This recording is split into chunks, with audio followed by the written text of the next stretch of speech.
All right, chat. Okay, so this is really just a test stream and then just trying to catch up.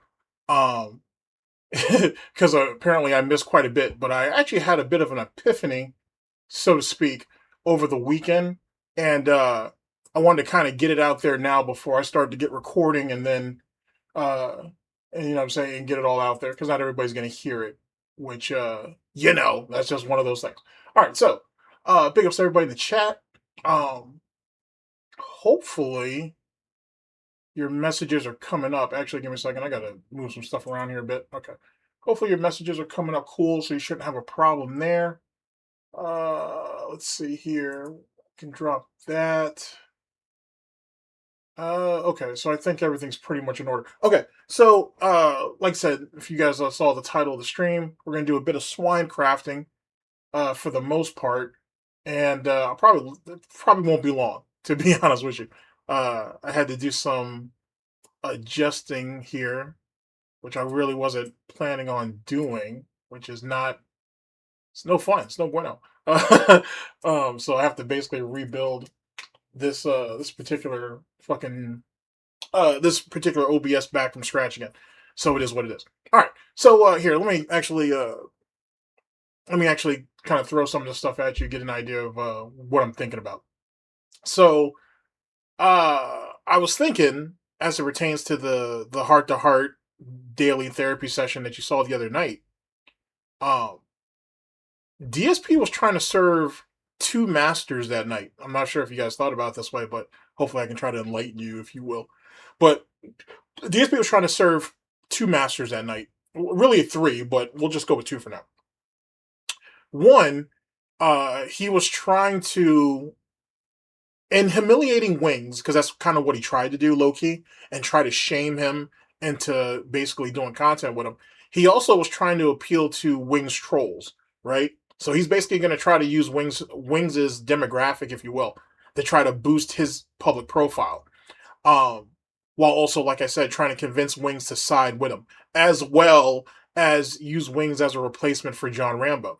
But there's also another thing too that I kind of was taking stock of this morning, in that DSP is trying to recreate a situation that we've already had. It's kind of crazy thinking about it like that, but just hear me out, and then I'll tap you all in, and we'll see what you think. DSP is trying to recreate Grill Phil, except for instead of it being him on the grill, it'll be Wings. I'd rather call it the Grill Jordy or Grill Wings instead of saying Grill Jordy, but whatever. But that's essentially what he's trying to do. Hear me out. So when the Grill Phil segment happened with Wings and PPP, well, DSP and PPP, I'm sorry. Triple P, as I like to call him, had all the advantages. He held all of the cards. He had the platform, he had the money, and he was basically performing charity for DSP. We all know this. Well, DSP was resentful of that, but he couldn't do anything about it because he needed the charity. He needed the money, he needed the attention. And then that leads into the Grill Phil segment. Remember, this is all part of Smart Guys. Then that leads into the Grill Phil segment and whatnot, which led into DSP pleading, basically, with his detractors and detractors to buy in to keep the show, that segment going, so on and so forth. You guys know what I'm talking about. Yeah, just slightly, David. Just slightly. And everything that came forth. You know, PvP had DSP showing his underwear, socks, prancing around like a bitch, doing not even really a push-up, you know what I'm saying, just barely lifting his piggy titties off the ground, so on and so forth, right? I want you to think about the power dynamic that was going on between PPP and DSP at that time, right? Now, I want you to look at what he's trying to do with Wings. He's literally trying to do the exact same thing. And then another bitch fest situation that I saw, or that I was thinking about, I should say, during that heart to heart where he's like, I care about you, Wings. You know what I'm saying? I want you to know I really care about you. That works two ways. One, he's trying to emotionally, manipulate Wings, right? But he's also low key kind of saying, or kind of hoping, and saying what PPP and Andy, or what he hoped PPP and Andy would tell him. You know what I'm saying? Now, as far as I remember, PPP did show quite a bit of concern in those DMs, right? Obviously, he's not going to carry another man who's not willing to carry himself. I think we all understand this. But I do think, thinking back to the DMs, the Discord DMs or whatever, you see DSP showed, or he attempted to show, but obviously it's all King Snake bullshit. He attempted to try to manipulate Kino Casino to basically not snake him, so he could basically stay public face, to keep putting him on, so he could still benefit from that stimulus package, right? While also, in some real strange sort of way, at least on DSP's side of it, DSP was hoping that even though it wasn't real, he was hoping to turn it into some type of pseudo type friendship. Like he wanted it to legitimately be real. And he was almost like he was trying to hope and wish it into existence. And he was willing to lie and show quote unquote vulnerability to make that happen. Which is absolutely fucking disgusting when you think about that shit. Putting it all out there. Just me saying it is a disgusting display. But yet again, that's where Wings comes into play. Now this is DSP's turn to go ahead and do it to somebody else. Right? Because DSP is kind of justifies what he did to Kino Casino as, oh, well, they were preying upon me. They were going to snake me. I'm snaking them. Well, now you have the predator, right? Well, no, you have someone who's been preyed upon, in air quotes, now becoming the predator and looking to do it to somebody else. And that's all that was. While at the same time, trying to appeal to Wings trolls and try to produce content. Let me give an example. When Wings talked about the erectile dysfunction, right? DSP, as sloshed as he was, he knew what was coming. And he could have stopped it. He could have been like, hey, wait, just calm down on that. I got you. Because remember, Wings started that off, or he led with, I've already spoken to you about this in private, some of the issues that me and Kelly are having. DSP should have deaded that conversation right then and there. He should have just let that go. But he didn't. Because he was trying to farm Wings to go ahead and produce more content from Lummox, Breaking Banquet, all those fellows over there. Big ups. And that's the one master that DSP was trying to serve. The other master is himself. DSP was basically trying to instill into Wings that, hey, you're the loser in this situation. I'm winning. I'm the one that has high cards. You have no choice but to not do something with me. Yeah, you can make some money over there with Keem and all them, but they don't give a fuck about you. Wings retorts and says, well, wait, I look at Boogie and Keem as as my friends, even though they're not his friends. Because Wings don't have friends. But I look at them as my friends. If I need something, I can go to them and they'll give it. And DSP's like, yeah, I know, but look at everything you have to do to make that happen. Right? I'm not going to put you through that. I just want to have a conversation with you. The reality is he's actually setting Wings up. I honestly think he's trying to set Wings up to turn this into like a grill Wings type situation, right? Don't be wrong. They'll have their little bullshit pity pat on whatever fucking lame ass concept of a podcast that DSP's trying to work up. But he's trying to build off this. Because remember, that was the same thing, quote unquote, that PPP was trying to do with DSP detractors. DSP is trying to take that same formula that he could never come up with. And now he's trying to go ahead and use that against somebody else, against Jordy in particular. Now, I don't know, or I'm not sure if I've completely bought into the fact that Wings was just up there playing the fucking stupid backwater fucking idiot and shit. And DSP was just fast talking his ass into position. I don't know if I completely believe that, because now that I think about it, I need to watch it again and kind of flush it all out. It seems like, yeah, Wings was was going along with a lot of the shit, but it also looked like he was throwing zingers at DSP too, and DSP just chose to ignore it. And then when you get to like the financial aspect of it, when Wings says he has this, he has that, he has this, he has that, I don't think Wings has any of that. I do think he's sitting on lolcow money, but I don't think he has all these other investments and he has $5,000, sitting in an account and all that bullshit. I don't think so. I think if Wings couldn't stream for like a month, I think if Kelly got sick and whatnot, I don't think Wings has 3 months worth of money saved up to cover those things. You know what I'm saying? I know DSP don't. We know for sure DSP don't. But I don't think Wings does either. I think Wings has practiced that in his head enough to use it as a justification or as a shield. I don't think he really has that. Because if that was the case, he wouldn't be bitching and complaining about not making $130 a month or a stream. Just like DSP wouldn't be bitching about not hitting his $300 a day if he's not poor and he's all happy and all that bullshit. You see what I'm saying? Like, none of that shit really makes sense. Don't worry, I'll break it down. I'm going to do a video on it. But when the more you listen to it and you kind of break all that shit down, it doesn't sound right. But the reality is that DSP's trying to set him up. And he's going to try to use the same blueprint that Triple P laid out there to try to use it against Wings. I don't think it's going to work because DSP still has to get Wings to the table before you can grill him.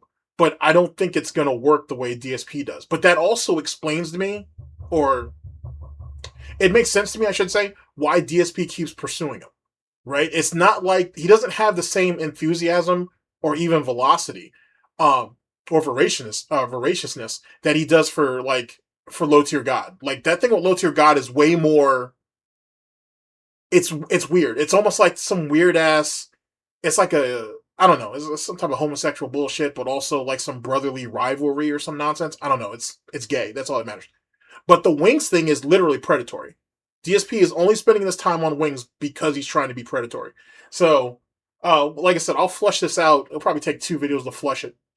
But listening to what DSP said the next day is what really tipped me off into that something didn't sound right. It just didn't come across well to me. But here, let me tap in with y'all and whatnot since y'all are here. um, and let's go from there. Let's see here. How do I do this? Fuck. Oh boy, oh boy. Okay, I know I have to enable text to speech now, which probably works out because I'm sure I was getting annoying to some people.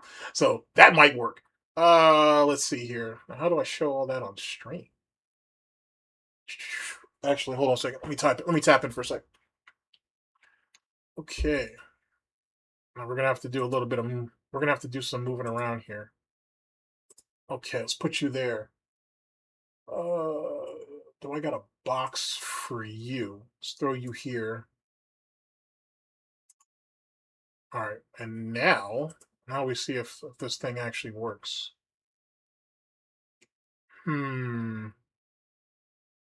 Let's throw that on, and let's pick somebody.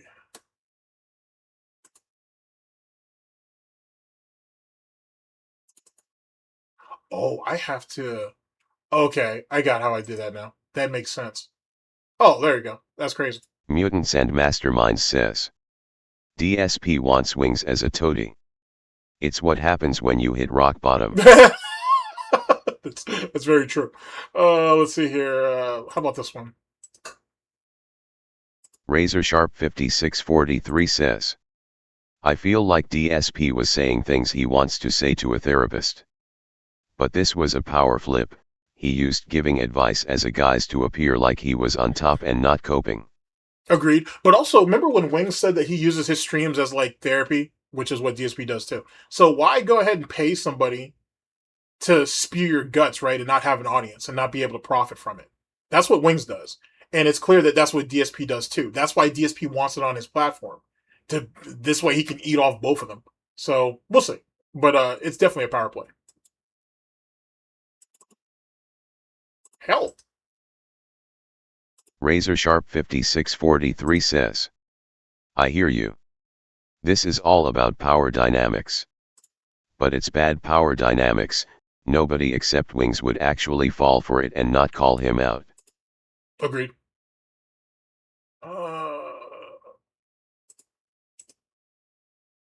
Mutants and Masterminds says, can't this go bad for DSP? If he buttles up with Wings, what is stopping those Wings detractors to jump on Phil? Nothing, but most Wings detractors have already done some type of content on DSP anyway when it's big enough for it's beneficial. If, as it pertains to like the day-to-day, those guys are going to stay in their wheelhouse for the most part. Because there's no real reason to step out and deal with the day-to-day bullshit with DSP. That's the interesting thing, actually, as it pertains to most troll communities and whatnot. It's we've never gotten like a full crossover, but you do get people are in other people's backyards every once in a while. You know what I'm saying? Like it's a thing, but no one's ever really tried to take that step to fully commit because it's just too much. It really is. Wings is way too fucking depressing, and unless you're already in the bullpen with that, like DSP doesn't really, or LTG or anybody else doesn't really add to that unless you have like a defined interest in it. And the same thing goes all the way around. Here, I'll give you an example. Think about that being said, right? They very rarely speak on any other locale unless they can go ahead and directly tie that to DSP. And even when they do that, they're looking for something in particular and then they discard the rest. I'm not hating on it. It's a thing. I get it. But it just requires a lot. You know what I'm saying? And that's a lot of things to kind of keep juggling in the air. So, but as it pertains to a Wings detractor, you know what I'm saying? You put out a couple of pieces if you think it's interesting, just to keep the overall Wings story going. So think of it as think of it as an active storyline, if you will, and you just tie certain things in as you see fit that will work for the overall story. I am mad that my toggle's not working. Sonicicago That sucks. 5962 But it'll work. says, Hi GTG, who have recently addressed phone calls, had a host put on probation for being a creep, and by the sounds of it still doing it since. Their whole if you're talking about Locale Live's actual like their Discord or whatever, or you're just talking about in general, they're all degenerates. The majority of the people over there are fucking just absolute fucking degenerates. Not all of them, but the majority of them are. Like, you know what I'm saying? If you've ever seen like clips of, if you've seen like some of their Discords or whatever, there's a bunch of weirdos in there. There's a bunch of fucking weirdos in there. There's a bunch of degenerates in there. There's a bunch of racists in there. There's all kinds of weird shit over there. For real, for real. But they all pay, because that's the only way you can get it to the Discord. So, I mean, I guess as long as you're taking their money, it is what it is. You can justify it any way you see fit. But yeah, there's a bunch of fucking weirdos over there. Holy fuck. David Owner 4 says, didn't DSP say he had diabetes? Did you know diabetes can cause ED? Just something I found interesting. Yeah, actually, we talked about it on the last stream. Actually, someone had brought it up that DSP had offhandedly basically mentioned that he either was diabetic or he could be diabetic, or he didn't want to get diabetes by eating certain types of shit, whatever. I took it as he was basically saying that he had diabetes. As it pertains to erectile dysfunction, I mean, DSP's not worried about that because it's very clear that him and Kat aren't doing anything at all. Now, if you're referring that to Wings directly, then yeah, Wings, there's no way that you're not Wings' size and he's not at least pre-diabetic. You know what I'm saying? I'm not saying he's type 2, but he's either pre-diabetic or he is a diabetic. You know what I'm saying? So I wouldn't be surprised about that at all. Hell, I wouldn't be surprised if Kelly was diabetic, to be honest with you. But that's just me. Relax Dude 123 says, do you think DSP and Wings have a lot in common? And they're definitely brothers in failure, for sure. I honestly think that they're brothers in failure. I think that there's some semblance of camaraderie from that standpoint. But in actuality, though, they're outside of YouTube, I should say, or maybe even the internet at large, not really, to be honest with you. Wings squandered a shitload of opportunities out of jealousy and envy and being insecure. DSP did the same. They both did it slightly different, but outside of, like I said, just their brotherhood and failure, not really. I don't think they have too much in common. They're both resentful. They're both liars. They're both failures. They're both people who try to live up to they're both people who try to live up to expectations and demanded other people to live up to expectations that they could never meet. They could never meet themselves. To be honest, a lot of the reason why both of those guys have troll communities, for the most part, it was people who they themselves had turned on in one way, shape, or form. This is just my own personal opinion, of course, but the Wings troll community wouldn't be as big as it was if Wings didn't fuck them over out of that $25,000 for fucking that 25 grand for surgery. I don't think the Wings troll community would be nearly this big. Not to say they wouldn't have justification to do what they do. It just wouldn't be as big if it wasn't for that. So, but no, I don't think they have a whole lot in common outside of their failure. Do I really see those two actually sitting there and having like a real conversation over a beer or something? No. I do agree with Wings to some degree that I think he would find LTG far more interesting and far more motivating than DSP. You know what I'm saying? I can see where Wings is coming from with that. But DSP doesn't have anything to offer with anybody. He doesn't have anything in common with anybody, to be honest with you. He believes because he's been doing YouTube a long time, he's been streaming a long time, he quote unquote loves games, that right there is enough that he should be ingratiated in. But that isn't. That's like me coming out and saying tomorrow, all other detractors should get along with me because I've been detracting for a long time. That doesn't mean jack shit. That doesn't mean jack shit at all. You know what I'm saying? to be honest, that's not enough. You know what I'm saying? Especially on a parasocial level, which is what DSP is shooting for. But that's just my own opinion, of course. Let's see. You see DSP's live stream reaction to the new Virtual Boy. No, being scammed by the Virtual Boy. I have not seen that yet. If that idiot had done his research, he wouldn't have gotten scammed. He did that shit to himself. Fuck him. Fuck him. But I did hear, big ups to Proper, I did hear that he spent like $100 to get that shit rush delivered or whatever bullshit, man. First off, that shit's a very niche ass peripheral. But what's up, Grim? That's a shit is a very niche peripheral. You're not beating the algorithm with something like that, right? The people who are looking to watch other people do that shit, they're already patched in. They're already tapped in. DSP's not beating that. So nah, I haven't watched that, not at all. But if he got fucked over, let him. I'm glad. Oathkeeperiku07 says. Two sad men burned OU from a horror they formed themselves in and think he's honest to the audience they have. Who wants to watch grown men who hated the very thing that brought them here? Actually, a very good point, Oath. Big ups. Here's the thing, though, too, as it pertains to their resentment. Wings' resentment for Call of Duty in general is the fact that he's just fallen behind. He's just not good enough anymore. You know what I'm saying? And that's because he didn't evolve with the tactics. On top of that, most of the older guard of the Wings community, or of the Wings community, sorry, of the Call of Duty community, most of them don't have problems with him, but Wings at one time or another has beefed with all of those guys. You see what I'm saying? So it's not the same. Like, that's like if I don't know, like, don't pick a Detractor, but pick a Detractor that I'll pick somebody. That's like if I was beefing with Theo or some shit, right? And then after, it's all said and done, shit fucking, gets smoothed over. But whatever that relationship was before that is not the same anymore. Because something has already fundamentally been broken, if you will.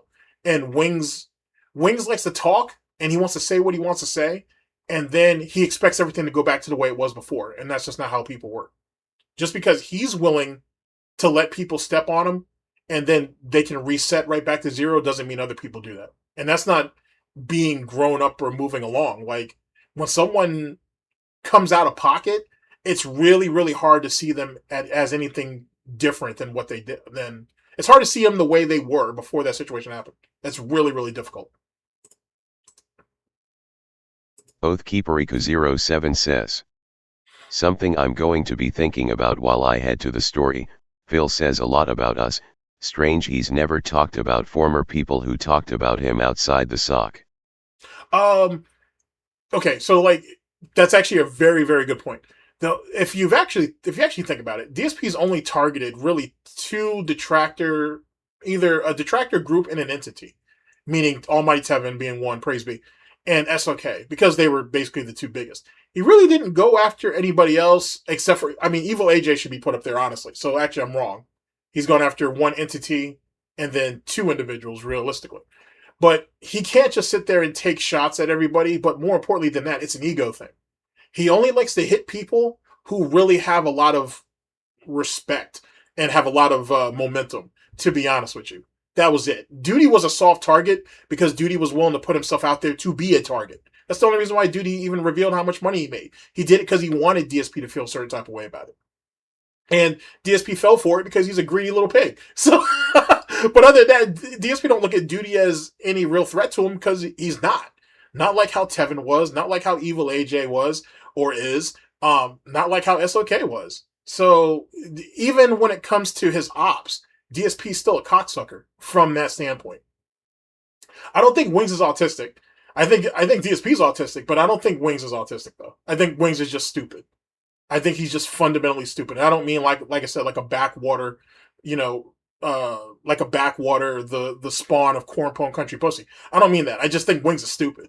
I think he spends a lot of time on Reddit. He basically was raised by the internet, so he doesn't know really anything else and whatnot. And that's why when he talks, he has to talk with a level of superiority. Like, for example, for those of you who don't know, Wings used to sit there and talk about, why do I think DSP is autistic? I think I broke my own rhythm. I think DSP is autistic because, for one, he shows a lot of the signs of someone if they're not mentally disabled, they certainly have a lot of mental problems and issues that clearly should have been addressed in his youth, and it didn't. So it just progressively got worse. And he did everything in his power to make it worse. I think the way DSP perceives the world is not something that just is directly correlates with the internet. It's a way that he's always looked at it. What happened was, and this is why I say this, the internet was the worst thing that ever happened to him. Because what it did, after he got pushed out of the FGC, well, no, let me actually go back to that. When he was in the FGC, He saw what other people did, and he was so desperate to fit in without actually understanding the concept or the context of why they were acting the way they were acting and kind of people playing along with it. He just jumped into it head first. And then every time he got in trouble, he would go ahead and up the ante thinking that that's what you're supposed to do. Then when shit got out of hand, he cowered and other people came in and stepped in, I should say, to defend him or to defuse the situation. DSP took that as probable cause that, oh, okay, I can talk this shit. I can talk this shit till I get to a certain point to where they're not talking that shit no more. Then I'll just go ahead and fade back. And other people will stand up and defuse the shit. And he never learned anything past that. It's the same thing with Street Fighter, for example. Like, I get into arguments with people over this shit. And I get it. It keeps you sharp, so I don't mind doing it. When people say that, when people tell me that, hey, I think you're being a little too harsh on DSP, I don't think he's as bad as Street Fighter as he is with other video games. My first thing is, well, tell me what makes him so bad about video games. His inability to learn, okay? Or his inability to know just enough to kind of get through the levels. But then when he has to bring everything together later on, he can't seem to put it together. Okay, fair enough. Now let me go ahead and take what you said and apply that to Street Fighter. Or let me apply it to fighting games as a whole. DSP has done the exact same thing. He learns just enough to get by. He knows enough how to win, but he doesn't know enough. He doesn't understand the game enough to beat somebody.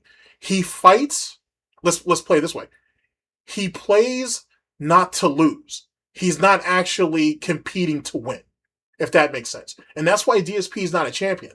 That's the reason why DSP could never be a champion. That's why DSP was barely a contender. If it wasn't for the fact that Super Turbo was damn near dying out at the time that he was making that final run, it wouldn't have even mattered. Matter of fact, I'll go even further than that. If they didn't have that one port in 2005, he wouldn't have even made top 10. He's never made top 10 before that. He never made top 10 afterwards. I'm not talking about his little local bullshit, whatever, where you can't even find the fucking results for those tournaments. I'm not talking about that. I'm talking about on an actual national or major or national level. Find one tournament that he actually, that's not a qualifier. You know what I'm saying? Not a qualifier. Find an actual tournament where that dude was in top 8. On the biggest stage. It doesn't exist. It's not there. And he knows that. He knows that. I think the reason why people want to say that DSP is at least decent, or no, that he is good at fighting games, I should say, because I've never really heard anybody say he's decent. They usually say he's good or he's above average. Is because of the amount of time that he's devoted to it. Here's the problem. DSP doesn't love the shit. When you see Justin play, he loves that shit. When you see Max play, he loves that shit. When you see Ricky Ortiz, when they come about, they love that shit. When you see fucking Filipino Champ, they love that shit. When you see fucking Perfect Legend, they love that shit. You see what I'm saying? Like, when you see all these other guys who've been around as long as DSP, win or lose, they love that shit. DSP don't. DSP stayed on fighting games for as long as he did because he was trying to chase a sense of accomplishment. He was trying to prove to the internet, not to the FGC because they didn't care no more. He tried to prove to the internet that he would be good enough, or he could be good enough, because DSP loves to say that, I could do this if I wanted to. He could be good enough if given enough time. And that it just didn't happen. It doesn't exist. That's non-existent. So let's go ahead and go back to why do I think DSP is autistic. I think it's very clear that DSP was diagnosed with something when he was younger, and Dave and Linda were like, well, maybe he'll grow out of it. Or maybe it's not so severe that he'll get better. And whatever disadvantages he had, he just played off of it. He never really tried to stand up and be his own man. He always demanded people to basically carry him and or expected them to carry him. He lacks social cues. He lacks basic common sense, to be honest with you, even at his own detriment. That are stuff that you learn as a child. It's stuff that you're supposed to grow out of. And this is where I disagree with, well, he hasn't spoken about this in a while. But this is kind of one of the things I used to disagree with Steve of the Dead. It's not a behavioral thing and whatnot. I can understand how that would be because locals fall into that category. But with DSP, it's not. It's something more. It's something far more than just a behavioral issue. Because it's consistently has gotten worse. And the more situations you put him in, the more severe the situation appears. Let me think about that further, because now that you got my noggin jogging on that, I really kind of want to delve into that even further. But he definitely has some massive shortcomings. I would be willing to bet money that don't anybody do this, but I'm willing to bet money that if DSP's medical records came out, especially in his youth, you would see there's some type of deficiency there, and they just let it go for whatever reason. But that's my initial thoughts. Fuck, man, I'm sorry, I forgot what the initial question was. I think I answered the thing about us. Okay.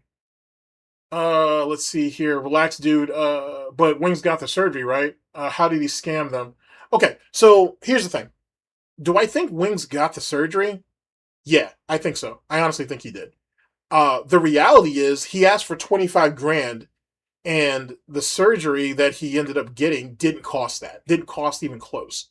To be honest, he pocketed the rest of the money. He actually is admitted to doing that because he said that he needed the money for surgery, and then he needed the tax money. He needed the additional money to cover taxes. That's not how taxes work, obviously. You don't ask for more than what this thing is just so you can cover the surgery later, because that doesn't make any sense. If you just needed, let's say, the surgery was under 10 grand, which is what most people think. It was between like 10 and 12 grand. Well, 8 and 12 grand, let's say that. Then you just need to cover the money on the 8 to 10. If you're asking for 25, now we have, let's say, an additional $13,000 that you're paying taxes on, as well as the $12,000 you initially asked for. He scammed them.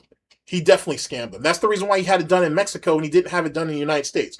On top of the fact that no one in the United States would do the surgery without him actually basically making an effort to lose the weight, which is the reason why they make people do that anyway. When you try to go in for weight loss surgery, they do an evaluation to see if, okay, do you really need this? Is this life-threatening? Hey, can we put you on a diet and exercise routine within your means, and let's see how the weight comes off to see if we can get you in a healthy place that maybe we can do the surgery without it killing you, if not worse. And if with most people, not most, with a percentage of people, most of the time that's enough. It's literally enough to have just, if people know that they have a support system by a doctor and then their families on top of that, they'll usually lose the weight, or they can lose the weight. Not all of it, but they'll lose a percentage of it. But for someone like Wings, and for a demographic like Wings, he wanted it off immediately. So, and no doctor was willing to operate on his ass. It wasn't a money thing, because he's trying to say that. He's trying to say it would have cost too much. It really just came down to, I want this now. And then he went and did it. And he did that so he could keep the trolls off his ass, which didn't work, because some of the trolls actually chipped in the money for him to get the surgery, which is what turned them into trolls, to be honest with you. He did it to himself. He knew that surgery wasn't going to work. He basically scammed them. You know what I'm saying? Yeah, he went under the knife, which is drastic, but he always had planned to rip them off. Because if that wasn't the case, he would have been honest and told them what it was going to actually cost. You know what I'm saying? I don't even know if he admitted that he was getting the surgery done in Mexico until a troll figured that out, but he may have actually mentioned it. But he ripped them off. He knew the surgery was never going to work, because it's not just the surgery, it's the mindset. And Wings has always been, he's like Amber. He's like Foodie Beauty. He's a comfort eater. He's actually a binger. He just hides it better. He hides it a lot better. He hides it a lot better. But he'll never give up food. Food's the only thing that's consistent in his life. That's why he gives trolls so much attention, because yet again, it's very consistent in his life. It's the same thing with DSP. DSP's never stop being an alcoholic. That was never a thing. He just didn't have the means to drink the way he wanted to drink. If he really wanted to stop, if he really did stop cold turkey, then he would have done it. But he didn't do it because he couldn't do it. End of story. You know what I'm saying? And same reason why DSP can't give up his detractors, trolls, haters, and critics. It's another addiction. He's an addict. And he just found something else to be addicted to. He can't live without his trolls. Don't get me wrong. I understand the argument that people make saying that, hey, if you guys would stop fucking making content on this asshole, he would fade out. And for a while, I have to admit this, even for a while, I thought that. But here's the reality. DSP will just go ahead and try to rage bait other people to fucking detract on him. I honestly believe he would. He needs the attention, and he knows he can't get good attention, or he can't keep it. So he'll take the bad, because the bad will always be there. The bad is consistent, at least in DSP's life. He just can't give it up. But that's just me. Yeah, I heard about Reverend Jesse Jackson. Matter of fact, I heard about that actor who passed away too. He was like 94 years old. He was in The Godfather. He was in a bunch of good movies. R.I.P. to him too. So, but that's my situation with the surgery. Like I said, I honestly think that he knew it was gonna fail, so he wasted those people's time. Let's see here. Raven, Aqua, Steve of the Dead. You could tell he focuses on duty streams as the new Tevin to him. Never says, "Oh, look." Yeah, I agree with that. I agree with that. But the thing is he doesn't have the same type of reverence for duty that he does with Tevin. Like the thing is, and this is just my own personal opinion. DSP respects Tevin. He'll never admit it, but he respects Tevin. He does. He fundamentally respects Tevin, and almost in a similar way as how he respects Low Tier God. It may be begrudging, but he does respect them. He doesn't respect duty. He doesn't respect duty in any way like he don't respect fucking Wings. Like he doesn't respect who else? Like Pro Jared. Or, you know what I'm saying? Or fucking PewDiePie. He doesn't, you know what I'm saying? That's kind of where Duty's thrown at. He's thrown into that heap where Duty's just loud enough to where DSP can't ignore him. But he doesn't look at Duty as a threat. If anything, as far as I'm concerned, if DSP was smart, he would aura farm the fuck out of Duty and then go ahead and really push the narrative that, yo, these detractors are unhinged. Look at what they're willing to do to other people. Look at what they're doing to me to harm me. If he was smart, he would do that. But DSP won't because he's scared to commit. Which is whatever. Whatever. Holy shit. Let's see. Well, and Tevin's never lied on DSP. He's never gone out of his way to sensationalize something DSP has done. That's just not a thing. Let's see here. All right, let's hop back in. Let me try to catch up with y'all a little bit. Got me out here blabbering. Jordan Fadeaway says, Dave bought a Virtual Boy to play on stream, only for him to realize that it can be used as a prop in his RGB dented background. What a mark, LOL. Oh yeah, DSP is a horrible mark. He's a consumer through and through. He's the ideal consumer. Consume, bitch and complain or whatever the fuck, but then consume next product when next product is announced. End of story. He's perfect from that particular standpoint. And with the door dashing everything, same concept. He always finds a reason to bitch and complain about the food. One, he writes all the food off. I guarantee it. Just like how Amber and Foodie Beauty and the rest of those mukbangers or mukbangers do. He writes all of it off. Two, he can sit there. Think about it this way. The one DoorDash meal that he shows you that he bitches and complains about and whatnot and gets a refund on doesn't mean anything compared to all the other door dashing that we don't see. And he ends up keeping it, and he never reports it. That's the reason why DSP hasn't been kicked off of those delivery apps, because I think he complains just enough to go ahead and give himself a reason to bitch on stream and try to make content out of it. But the rest of the time, he just accepts it and he moves on. But that's just me though. Let's see what we got here. Ziggy says, "What's up, Ziggy?" Golden Triangle Gaming is their old lore about Andy Worski with a guy named Tom and a chicken of some sort? If we're talking about Turkey Tom, is there any lore between the two of them? If there is, it's nothing that I can think of at the moment. To be honest, Tom, Nicholas Diorio, RG, or what they call him? What's his name? Augie. Them guys have been around for a long time. Like back when Medicare was Medicare. This is before he was the Internet Aristocrat, or after the Internet Aristocrat. Those guys have been hanging around for a while. I wouldn't be surprised if they've been around some of the same circles or they've crossed paths. Nothing that stands out to me right away, to be honest. That doesn't mean it didn't happen. It just means nothing I can think of right away, to be honest with you. Let's see. That was, do I think DSP and Wings are both autistic? Big ups, Frederick. Why do I think DSP is autistic? I want to explain that, but I do want to further get on that. So big ups, relax you for that. Let's see. Toe walking around. That's actually pretty funny. He's very alien-like. He is. Let's see here. Actually, I heard Chris Chan's name's Chris Chan got kicked out of a convention recently. That's kind of interesting, actually, what happened to him. Okay, here, let's see this right here. Oathkeeperiku07 says. Phil thought he could monetize the Virtual Boy, when it just a toy to play with. And yet Mr. I Love Gaming, still crashing out on FF7 Rebirth when he himself ruined that playthrough. I'm surprised he didn't even. I'm surprised that if he's even playing Final Fantasy VII, I'm surprised he hasn't quit that shit already. Big up prop.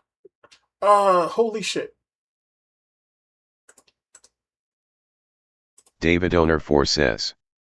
Was it Viscant you stopped haha from demolishing him in the parking lot? Nah, not in the parking lot. In the parking lot is when DSP got on his hands and knees like a real coward and basically cried to fucking Mike Jaha and Mike Watson saying that he was an alcoholic. That happened in the parking lot. The situation where Viscant walked in was, I want to tell you, over the money situation. No, it wasn't even the money situation. If I remember correctly, I'm sure Alt's gone over this. But that's when DSP was talking all that shit online. DSP went to the West Coast, but he had no one in the room with. And this is after him and Viscant had the beef and they worked shit out. He stayed with Viscant and whatnot, and they went to the tournament. DSP thought he was going to basically aggravate a bunch of people, but because he has Viscant next to him, he thought everything was going to be cool. And it was on some real coward shit. I was on some real coward shit. But Jay basically said, hey, you can't do this at my house. If you want to catch him, somewhere else, go and get him.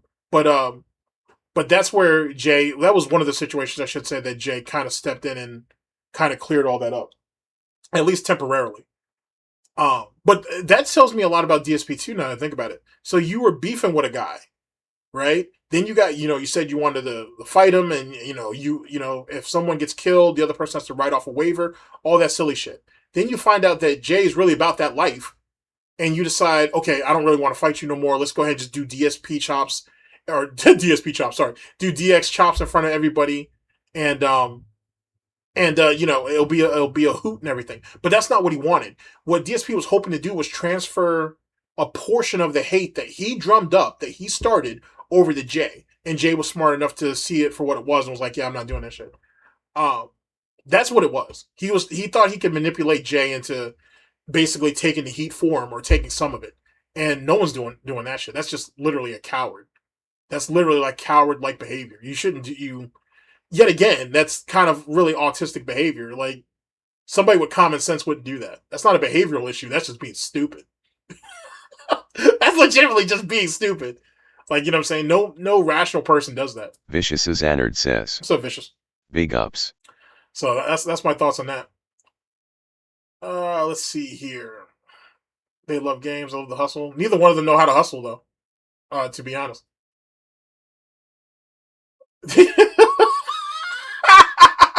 I'm gonna hit this one. Grim Fantomally says. We interrupt this program to bring you DSP the Cowardly Pig Show, starring Philip Paul Burnell the Cowardly Pig. Great. I love this shit. Oh my god, I love this shit. Relax Dude 123 says. You think his autism is what caused him to lose his friendship with Howard and John? I think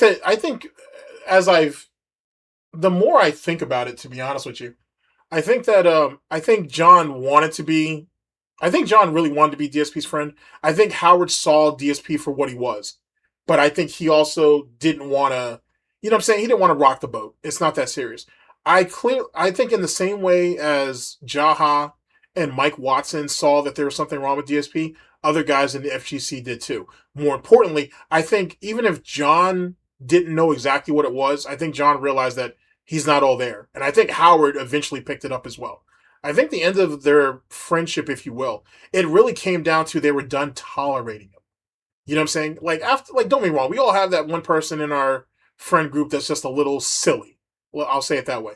But even then, they understand that there are boundaries and shit. They understand when to stop, right? The thing is with DSP is he doesn't. When DSP has conditioned you, so to speak, to put up with something, he expects you to keep doing it. In the same way as if DSP makes $300 a day on Monday, Tuesday, Wednesday, then there's no reason why Thursday and Friday he can't have it either.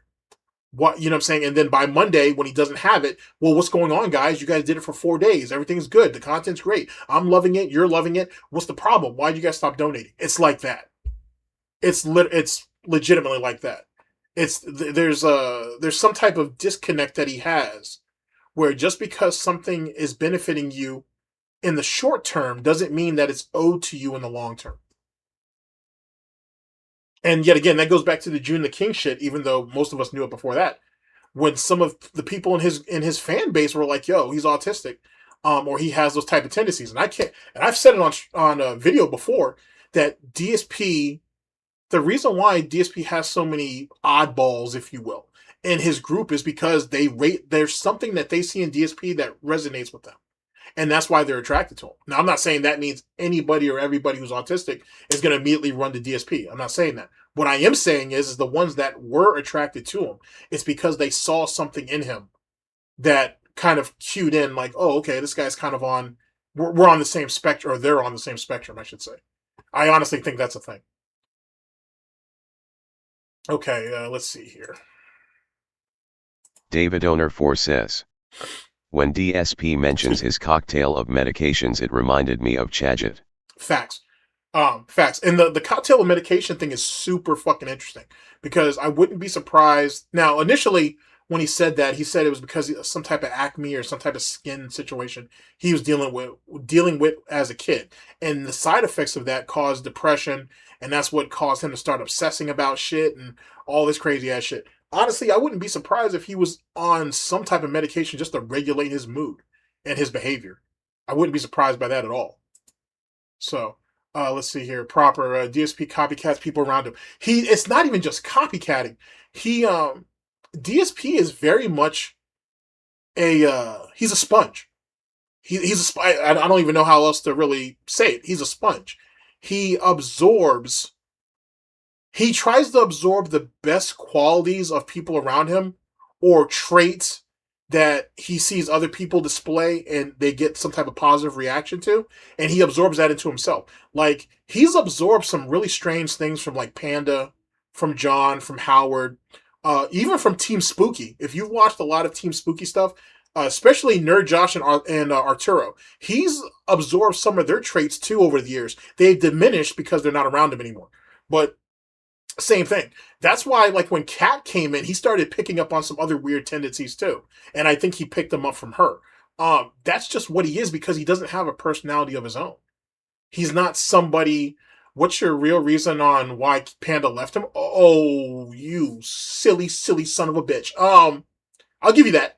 Give me a second. I'll give you that. Let me finish this thought though. Like I said, he absorbs things from other people because he's empty himself.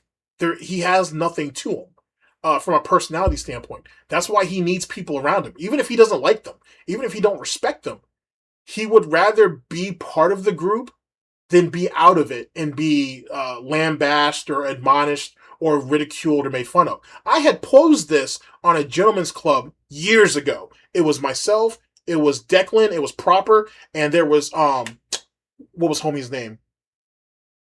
Oh my God. Oh my God, why can I not remember his name right now? Fuck, I can't remember dude's name too, and I actually get along with him, and it makes me kind of mad that I can't remember his name at the moment. But I was on a four-man fucking stream with these guys, right? Big ups to all of them. And we kind of had like a bit of a back and forth with that. And I had posed this theory back then, and I still stick to it because even now, DSP still proves my point. That if DSP's put in a situation where, hey, you stand by us while we shit on this one guy, or we shit on you, DSP will always want to be the victimizer than be the victim, to be honest. And you actually see that with PPP and Andy when they went at Review Tech USA. And they were already, and to be honest, the Kino Casino was already shitting on DSP at that time. But if DSP has an opportunity to be in the Cool Kids Club, he was going to take it. And Review Tech USA was the perfect mark. He was the perfect victim because Rich was already beaten down at that point. So all DSP did was go in and basically stomp on the ashes of what was left of Review Tech USA's fire. That's all it was. But at that particular point, Kino Casino already did the heavy lifting. All DSP did was come in at the end and get his 1-2, you know what I'm saying, on the corpse, and then he got to walk away. So that's my thoughts anyway. Someone had a good question. Let me see if I can find it.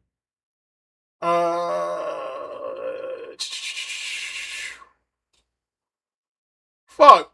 Hold on a second. I can. Oh wow, this lets me go all the way back. Yeah, son. Uh, Dante Crisis. Thank you, proper. Yeah, it was Dante Crisis. Big ups to that dude. Um, yeah, I had some back and forth on that, but I still firmly believe. Matter of fact, here, let me see if I can actually do this real fast. I'll see if I can try to bring it up. Excuse me. Let's see here. I'm pretty sure that's on Agent Proper's channel.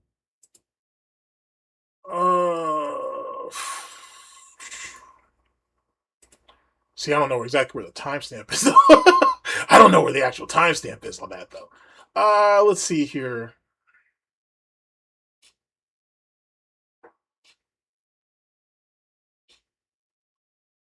Let's see here. Damn. Yeah, now I think about it, man. Fucking A. Prop did a lot of streams back in the day, boy. Holy shit. That's crazy. And if I wasn't on a few of them, I've watched a lot of these. Boy, I gotta tell you, that's wild. Here, let me bring y'all in. Like, you guys need to kind of see this, actually. Let's see here. Holy snap. Let's see here. Drop that.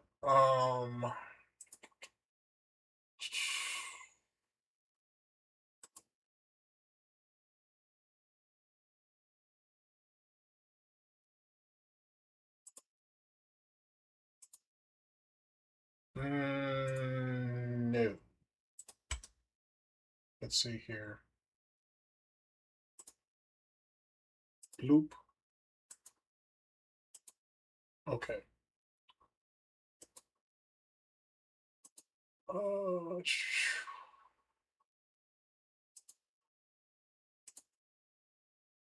right. So yeah, like God dog, man. A lot of good memories here, I gotta tell you. A lot of good memories here.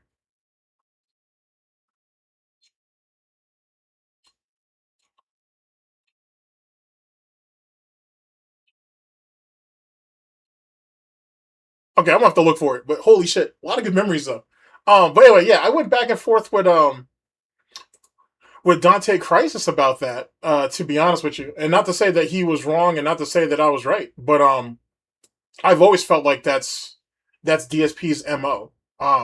To be honest, I've always felt that was the thing that he does. Okay, let me see here.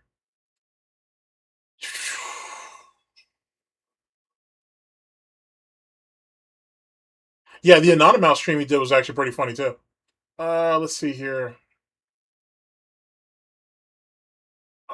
Fucking A. I want to say the message was what was my theory on what was my theory on why Panda left? If I could just find it just to clarify, just to make sure. I don't want to go up off the, because as you guys know, it's the year of the horse, so I don't want to completely go up off the rails, but I do kind of want to see if I can attach that. Okay, we'll have to work our way to it. Fucking A. Good God, I didn't know I could go back this far. Holy shit. That's fantastic. All right, anyway, here, let's go ahead and see if we want to talk about. Oh, I lost it. Son of a bitch. All right, let's see. Pocket watching. Okay, let's try this one. Zalpacax says, could Phil turn off mic/cam like LTG and make money? Why doesn't he have people pay to play him in games like LTG? Seems like a no-brainer for free money, yet he does the bare minimum. Weird. Weird. No, DSP wouldn't be able to pull what LTG pulls off. Not at all. He wouldn't be able to pull that. It's because, to be honest with you, DSP is that much of a non-factor. I honestly am of the belief that if DSP turned off the camera, he would probably do better. He would probably do better. And if he only streamed once a day instead of two. But that's my own personal opinion. So no, I don't think he could pull that off. And as it pertains to DSP playing against other people, the fear of losing. the fear of being lesser than, no pun intended, the fear of being lesser than one of his viewers, subscribers, fans bothers him. Jordan Fadeaway says, big ups GTG. One thing that always has me perplexed is how was DSP a valedictorian at a private school in Connecticut? I think bribed the dean or someone else so they could have him be in that place. Okay, good point. Good question, actually. My thing is, I think his mother and father were fucking helicopter parents, and they made sure that you can. Okay, here's the thing about DSP. All right, here, let me answer your initial question. I'm sorry. I think it's because of his parents. I think his parents stayed on him and stayed on his book work that allowed him to do so. Now, here's the thing about DSP. DSP can absorb information, right? Like, you can teach him something and he can take it in. He can't utilize it. Like, DSP can remember,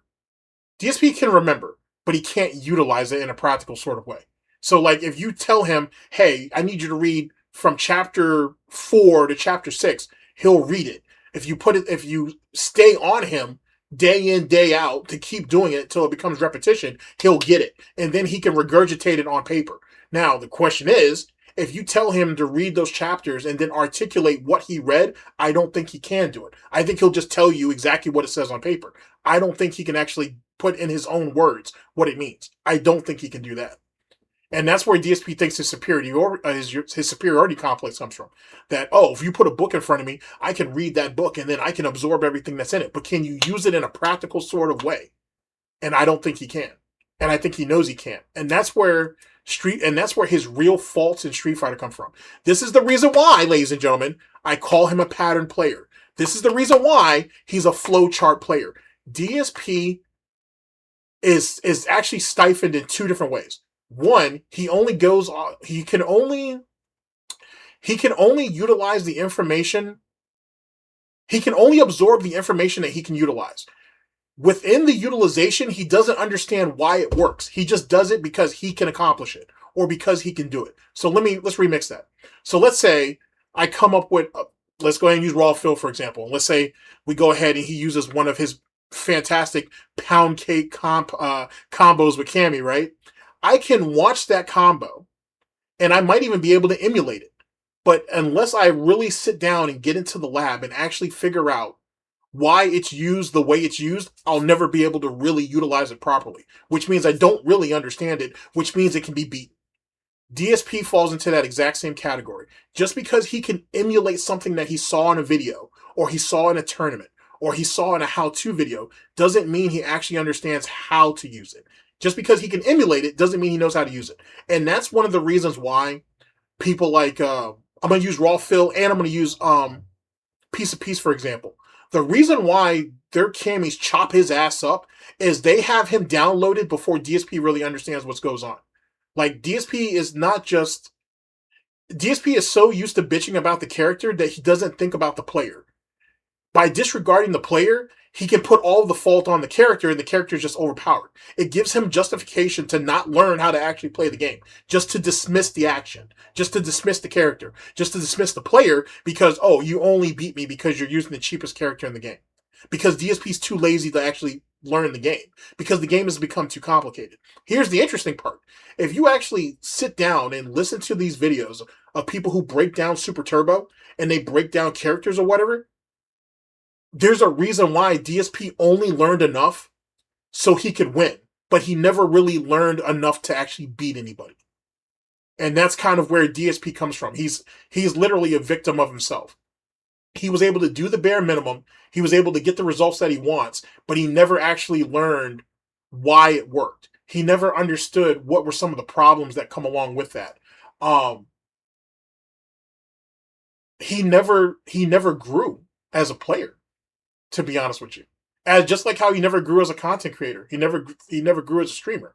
He learned, or he took in just enough to do it, but he doesn't understand why it doesn't work for him, but it works for other people. And in truth, that's actually a personality trait, because DSP has been conditioned to, I'm not a decent person to people unless there's a payoff. I'm not going to treat you well unless you do something for me first. And that's just not how life works. And because he doesn't understand it, his natural reaction, his natural response, to be honest. But his natural reaction is to respond negatively. And then he can just dismiss you outright. If you ignore him, then it gives him a reason to chase you. Because then he didn't get the response that he wanted. So now he has to figure out how to get the response that he does want. And that's why he chases LTG and Wings the way he does. That's the reason why he held on to that 18-month beef, one-sided beef, by the way, with Stuttering Craig. You know what I'm saying? He knew he was walking into that interview with Side Scrolls lying. But if he could just convince Craig to give him a shot, he can wipe away the lies later. Or at least that's what he thought. And that's just not what was going to happen. So DSP has to play up to the semantics of, oh, this was supposed to be an interview. It's not supposed to be an interrogation. No one's going to sit there and let you lie to them for 5 straight hours, even though that's what happened. But they're not going to let you do that. That's not pragmatic. It's not practical. Sorry, that was far more overblown than I needed it to be.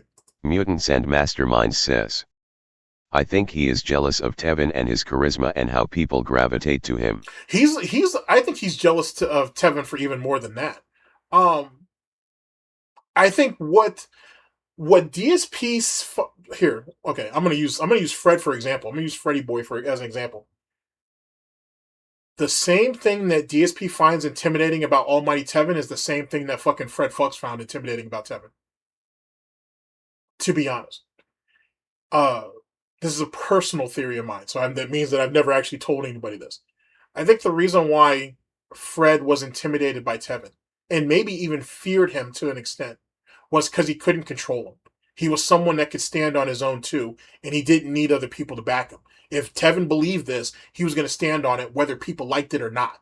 That's intimidating to people who need other people to back them up. It's very, very hard to stand on your own too. And I know this might seem like I'm glazing Tevin. I'm a fan, so it is what it is. But like, it is very hard for people to stand on their own 2 feet against a wave of people who don't agree with you. It takes a lot of gumption to sit there and stand behind it and hold on to it. But more importantly than that, Fred and DSP were intimidated by Tevin's insight. Tevin's a very insightful person, to be honest with you, and especially if you watch the older stuff, you'll see what I'm talking about almost instantly. Not saying he's not any more insightful now, but he was very insightful back in the day.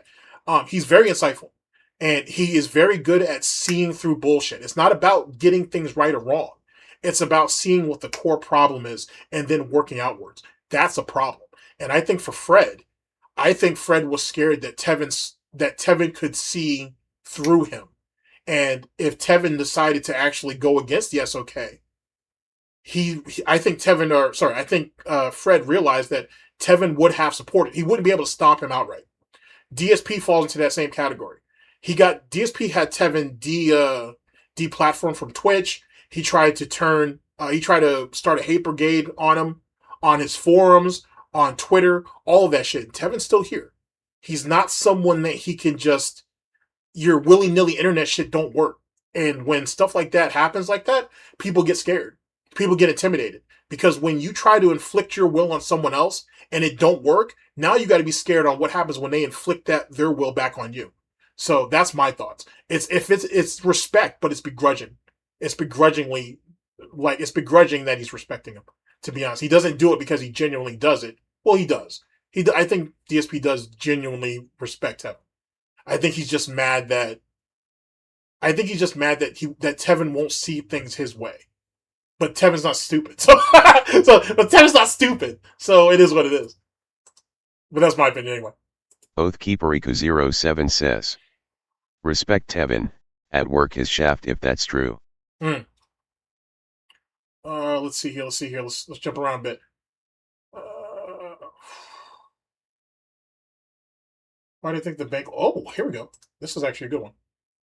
Carl Allen 749 says, big ups. That's why I think the bank leaks were the most damaging thing for DSP.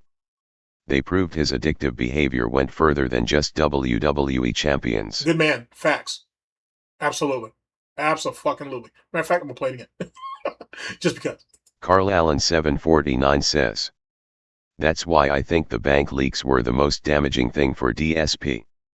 They proved his addictive behavior went further than just WWE champions. Agreed. Dark Sideful Clips says. That phone call was nasty fucking work, big dog. It was. It was. But it's not, it shouldn't be, it wasn't unexpected. I don't think. JPX26 says. Phil now claims it was some random kid that hid in the toilet crying at an arcade because someone wanted to beat him up in the parking lot. No. I mean, I know what you mean, but that was DSP.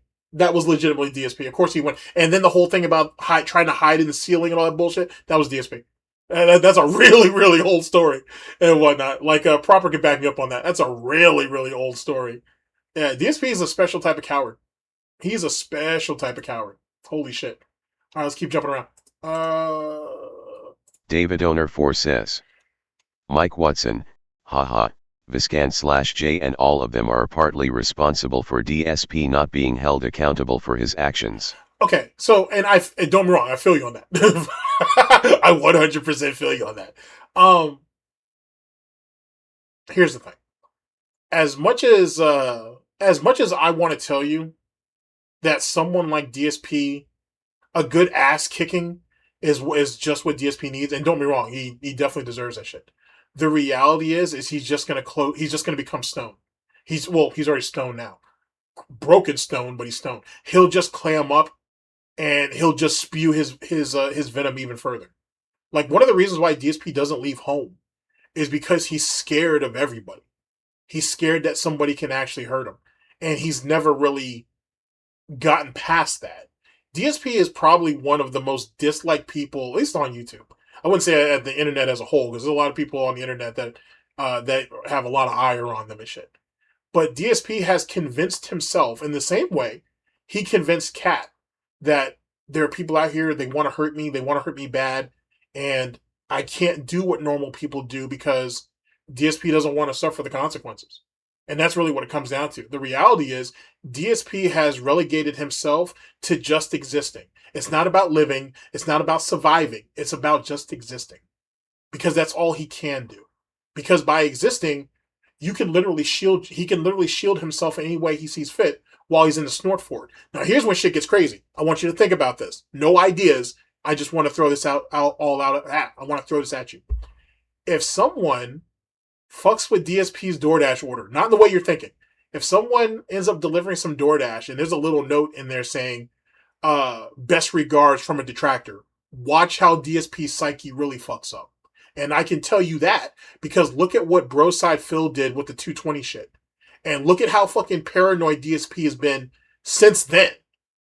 You know what I'm saying? Where now the cops think he's fucking crazy.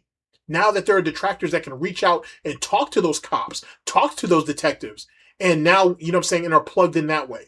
If you fuck with DSP's DoorDash, I think that's when DSP really fucking blows a spark plug. But that's just me, though.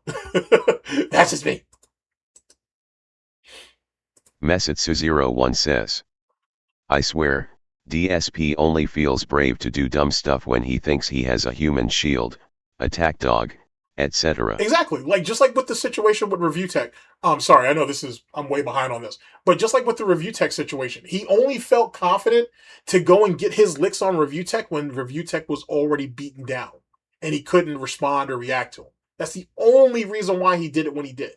If Review Tech could have retaliated against Kino Casino, DSP would have waited until they finally put his ass down. And that's why DSP felt so confident in reaching out to Rich later and being like, hey, you need to come on this stream and talk to me. Now, don't be wrong. DSP completely lied to Rich on why he was inviting him on. But he thought, hey, they fucked you over. They've been fucking you over before I decided to stomp your ass out. Well, what was left of you. So now you have to come up here and you should sit there and deal with the bullshit because they've done more damage to you than I did. I was just co-signing to them. You see what kind of coward DSP is? It's just like that. I promise you it's just like that. And he's always been like that.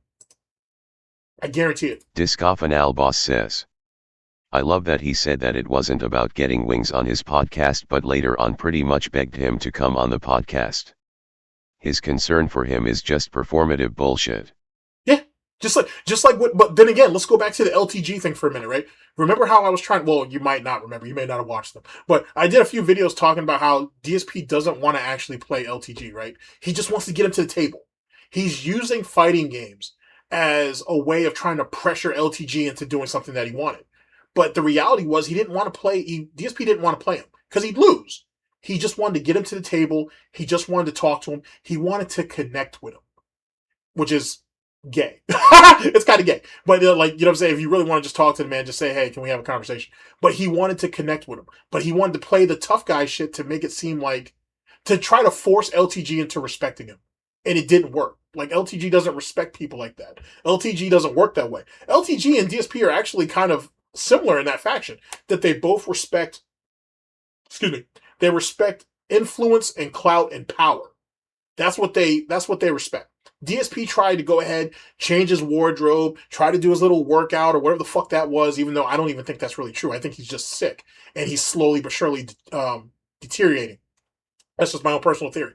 He tried to change all these things to appeal to LTG. Like, hey, I'm doing what you want. Now you need to reward me. I can give you another example based off that. Look at what happened with the Moist Critical situation.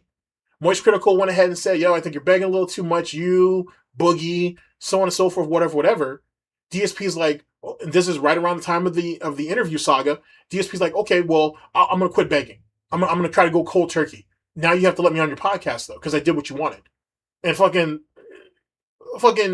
Moist Critical's like, whoa. Hey, that was just my opinion. I didn't tell you to do shit. And it's not that deep. But DSP's like, no, I changed something that I was doing for you because you said I was doing this thing that's bad. I've corrected the bad behavior. Now you have to reward me. You guys see what I'm saying? Like, that's how DSP's mind works. And that's why it's so easy to manipulate DSP the way it was done, to be honest. But that's just my own personal opinion. Yeah, he's definitely a habitual line stepper. Holy shit, he's a habitual line stepper.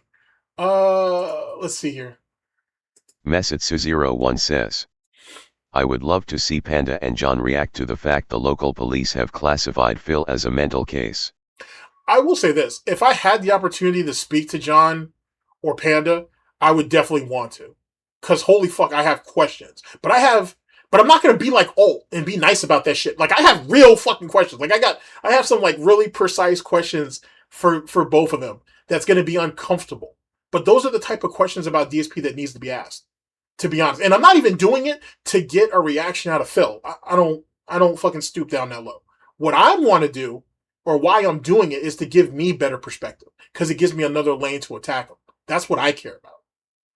But, yet again, truth be told, if it had to be between, like, if I had to even say, well, okay, you know, hey, John, Panda, you should talk to, who would you rather talk to? Would you rather talk to GTG or would you rather talk to Alt? I would tell them to talk to Alt. Because Alt is he's a safer bet. You know what I'm saying? And I'm not saying that in a weak sort of way or nothing. I'm saying that he literally is a safer bet, to be honest with you. I'm far too strategic and cerebral in my approach. I don't care really about what your feelings were, because if you put up with DSP for a long ass time, why'd you put up with it for so long knowing that he doesn't value you? That's a hard question to ask people, right? You know what I'm saying? Like, someone like Alt can clean that up, but I don't want to clean that up. I want it to sound the way I said it, because that's what happened. That's exactly what happened. I'm not saying that's just how I perceived it. That's what happened. And that's a hard question to answer. It's probably even a harder question to ask if you think about it. Let's see here.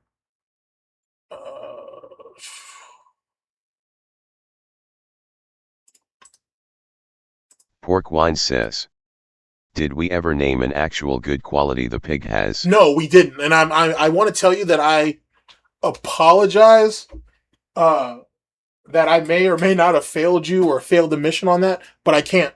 It's not even out of spite. I can't think of one good thing about Phil Paul Burnell.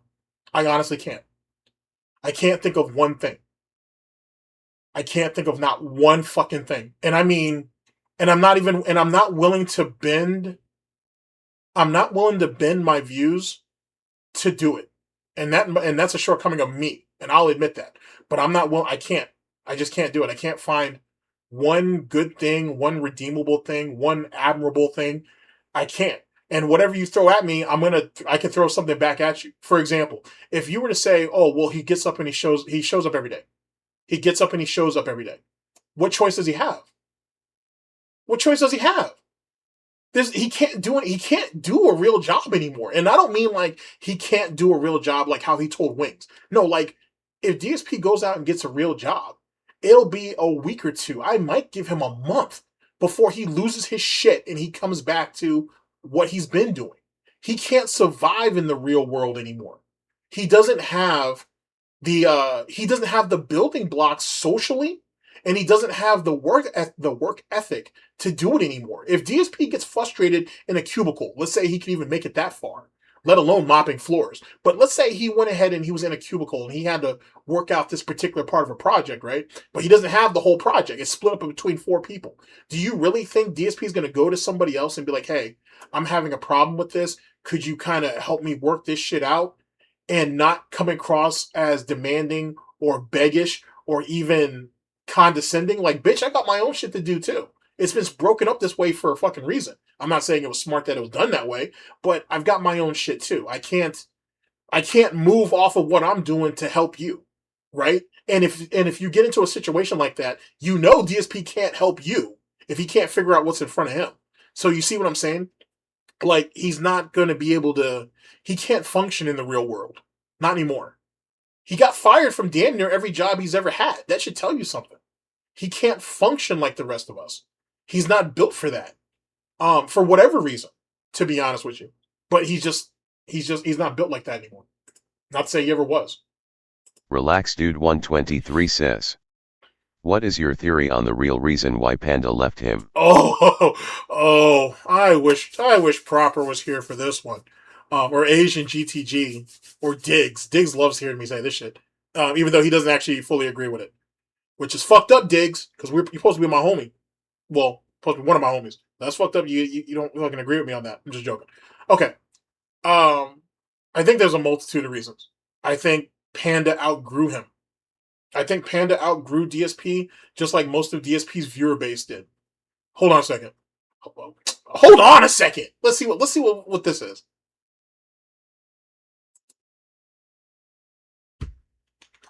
Hello? You rang? Yeah, I did. Hold on a second. You're gonna get us in trouble. What's up, man? Where you at? Okay. I can pull you in. I'm thinking that because I had to change all my settings, so we might be straight. So I can try to pull you in and see what's popping. What do you want to do?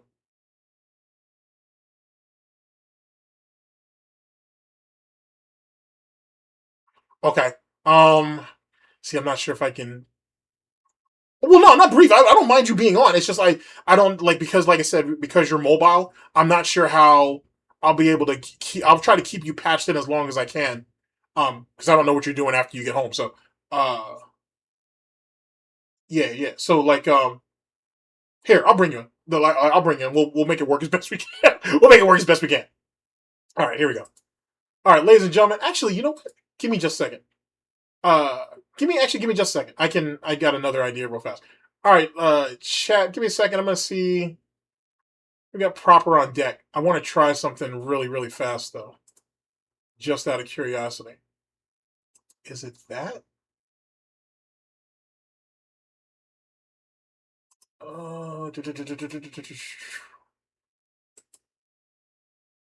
Hmm. Let's see.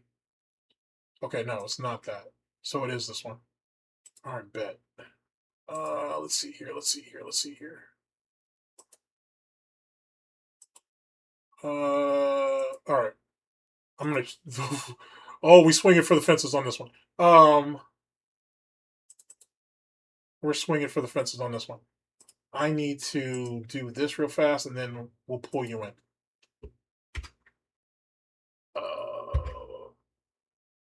I should have already made this asset. That's my own fault. Okay. All right. Go ahead, Prop. Hey, how's it going? Okay, cool. I don't think I fucked up. So okay, I haven't screwed the pooch yet. All right. All right, chat. Let me know if you hear him. Let me know if he's coming through. If he's coming through well and whatnot. Because I don't want to Yeah. sell. I don't want to sell him short. I don't want to sell y'all short. Let's see here. You know what's funny? I got a chat right here in this other monitor, and I haven't even been paying attention to it. I've been paying attention to this other chat. Okay. All right. So, all right. Big ups, David. All right. So, okay. So my theory about Panda. Um, I think Panda left for a couple of reasons. One, I think Panda just outgrew him. I think Panda outgrew. I think she outgrew DSP. I think she had outgrown him a while ago. I think the second thing is it comes down to the prospect that she'll never really be able to build a life with him. It's just existing. He didn't, at that point, he was so buck broken by the internet that he didn't want to do anything. He didn't want to go anywhere. He was always complaining about money problems and money troubles and shit and how woe was him, this, that, and the third. That's not a life. And he's not someone to have a life with. And three, I have other reasons, but this is going to be my third one. It's my coup de grace, if you will. This is me lining him up like Pablo Escobar. Is I think DS I think Panda found out that DSP was talking to Cat, and I think she found out either late December of 2016 or early 2017, and I think that's kind of what I think that was kind of the final straw, honestly. Because if you Well, look at that well, particular, when was go ahead. the panic attack? Well, that's what You I'm know, kind of. leave Well, I'm getting to that. That's her like a kind of what led to pill the and panic leave her attack. there. Well, no, I I think that's think what. that coincides real close because I you and I've done this a couple times. The Yeah, Panda timeline, right? absolutely. Go ahead. So she was like, say, roughly 17 and a half, pushing 18 when they first started, way back when, and UMs.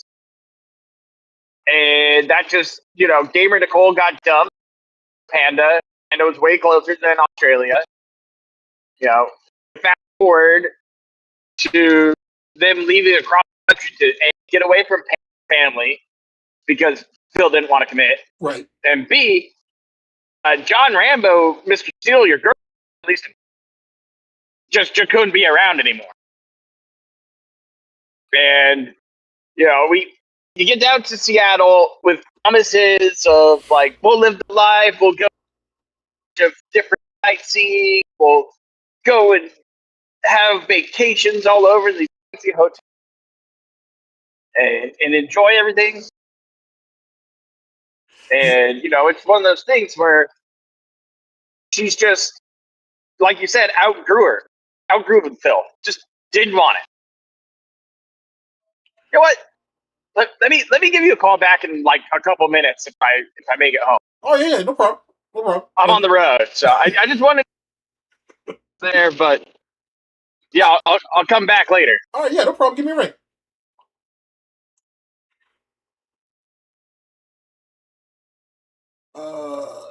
Did I actually lose him? Okay, I lost him temporarily. Um, okay, I was trying to stabilize it, but like I said, he'll be back in the mix and whatnot. I haven't, for some reason, on mobile, I just haven't got to straighten it out yet. But I know there's a workaround. I think that's what it kind of comes down to, though. Back to what I was saying earlier, is that she outgrew him. To be honest with you, she outgrew him as a person, and I think yet again, I honestly think that DSP was talking to Cat before Panda actually got up and out of there, which I think that may have led to the panic attack, in my own personal opinion. Now, DSP airing her out afterwards with the emergency bullshit or whatever, obviously that was just probable cause for her to get out. But it was very clear that she was under a lot of stress leading up to that. Yet again, that's just my own personal opinion, though. I can't really speak to that. But those are my three big theories on why Panda left him. To be honest, but like I said, until we get to speak to her, until we get to speak to her, I don't know if I'll ever be able to make good on that and actually find out what's what. All right, here, let's catch up a little bit.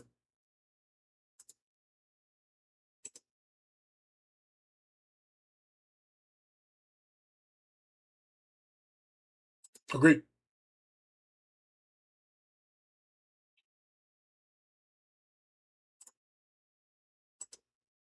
Facts. Okay, we're gonna jump around a little bit.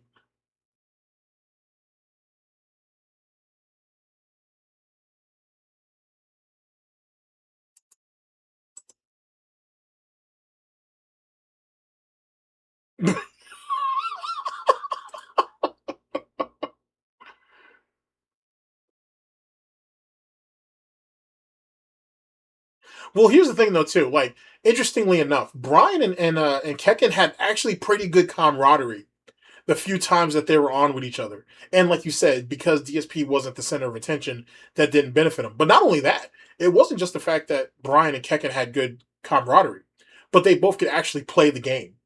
And the more that DSP was kind of expecting them to carry him, the worse it made him look. Just like when DSP played Chain together with PvP and Andy. You saw how much of a fucking you see how much of a fucking dead weight DSP was. And to be honest with you, I really love that kind of that visual allegory, because that right there just proves what DSP is to everybody that he is, that to everybody that's around him, is he's just a ball and chain. He's worthless. Let alone useless, but the dude's fucking worthless.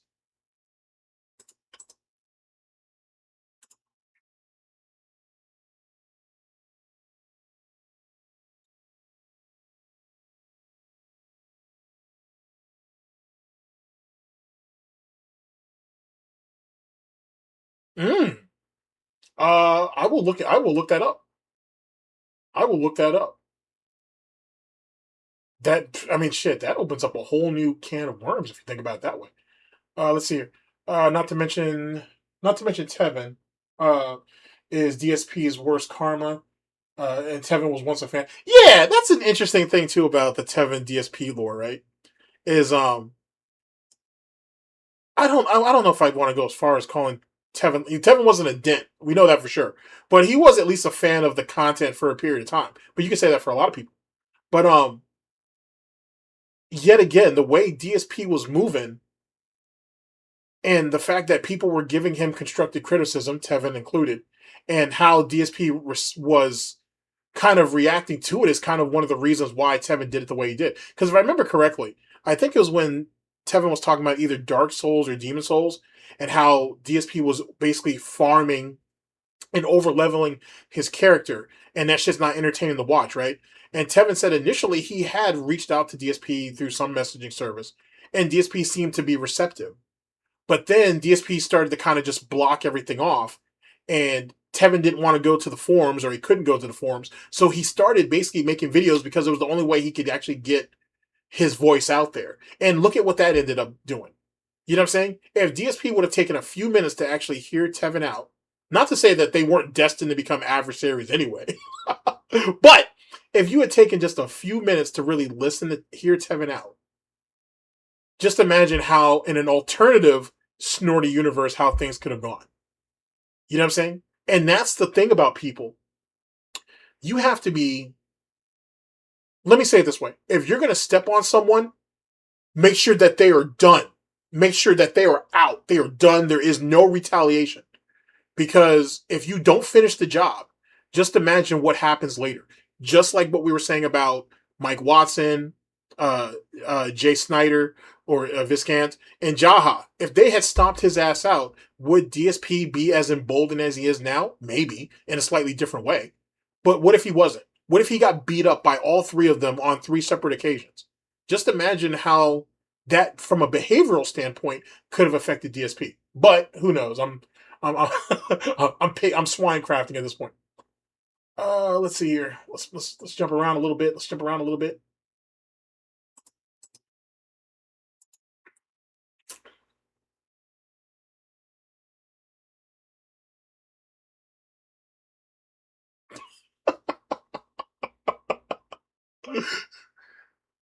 Agreed. I think the paper plate thing is just out of pure laziness, though.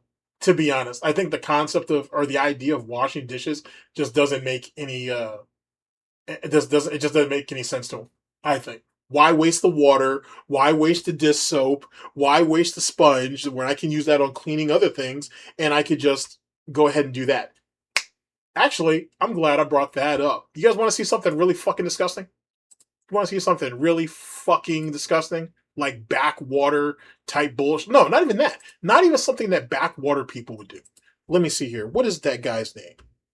Is it Unicorn?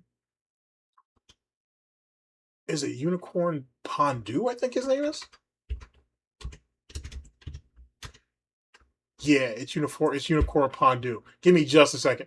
Let me see if I can pull this video up that he did. This isn't about Unicorn Pondu. This is about something that Foodie Beauty did. But you got to see this. You got to see this fuckery. Let's see. Foodie Beauty scooter died on her. Good. She deserves that shit. See, she can't clean. The situation with the boil, which turned out to be cellulitis, I think is what that shit was. What else here? She got age restricted on Kick. That shit was hilarious. Here we go. She can't clean. All right, I want you guys to see this shit. Oh, this is gonna be nasty. It's gonna be nasty. It's gonna be nasty. Oh, this is gonna be ucky. All right, give me a second. Tell me if you guys can hear this.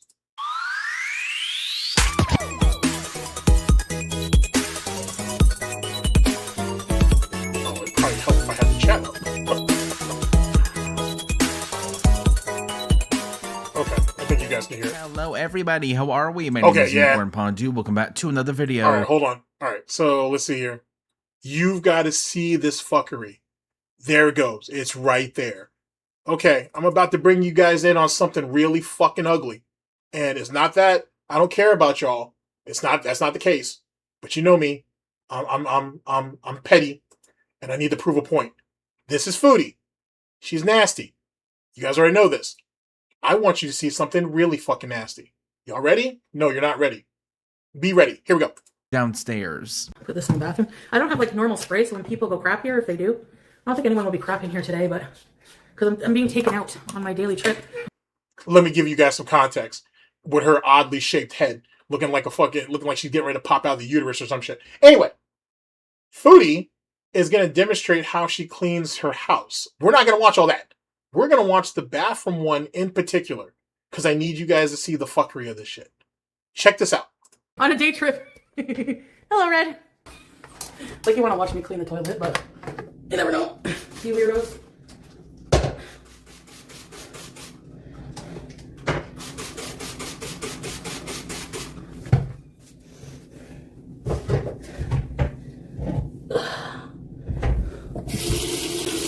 There it is. There it is indeed. That right there, ladies and gentlemen, is the same brush that she uses to wash her dishes. It gets worse. That's not for the toilet, that's for dishes. Those are two different things. You have a dollar store right down the street, go get one. But then again, this is the woman that doesn't have a garbage can, so I don't know why I'm that surprised. If I have to be cursed. Look at that shit. Look at that shit. That doesn't look like a person. That's not a human. What is this? And she got the nerve to go around and call other women goblins. Look at this shit. Imagine you waking up next to this. Oh my Christ. Oh my Christ. It's so scary.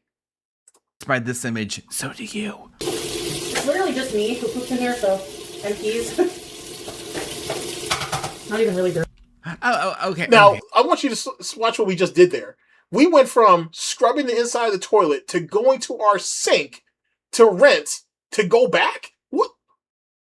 Oh my God. Oh my God. If I have to be cursed by this image, oh, so do shit. you. It's literally just me who poops in here, so, and peas. Look at all this jiggle. Not even really dirty. Okay. I heard it was bad. I didn't think it was going to be that. Girl, why are you rinsing that off in the sink? Why are you rinsing that off in the sink? I need a minute. Whew, okay, so still not over it yet. I'm just going to continue on because the longer I linger here, the more that I have to think about it. Like I do clean it regularly, but... Now she's cleaning her sink with the same brush that she just finished cleaning the fucking toilet with. That's what you're watching, ladies and gentlemen.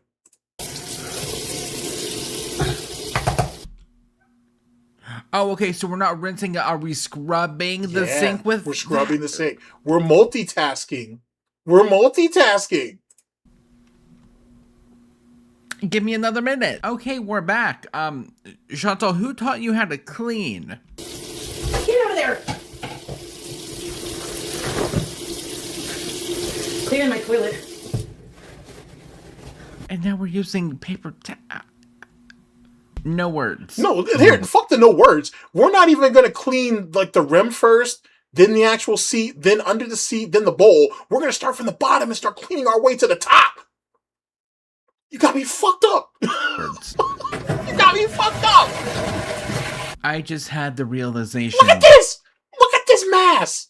What is this? Oh my god, cat. Why? I mean, Foodie. Sorry, Foodie. Why? Why? Look at all this. There's water on all sides. Shit. Remember back in Syria, she would always talk about, oh, I cleaned, I did so much cleaning over there, I cleaned so much over there for him and his family. What did that family witness in that house? What Horrors. did that family see? Oh, Horrors. Oh boy. All right. Toilet is clean. I hate when stuff gets here. Ew. Clean toilet. Yeah. No, you can't go in here. I like her cat. I like her cat though. She has a really pretty ass cat. No.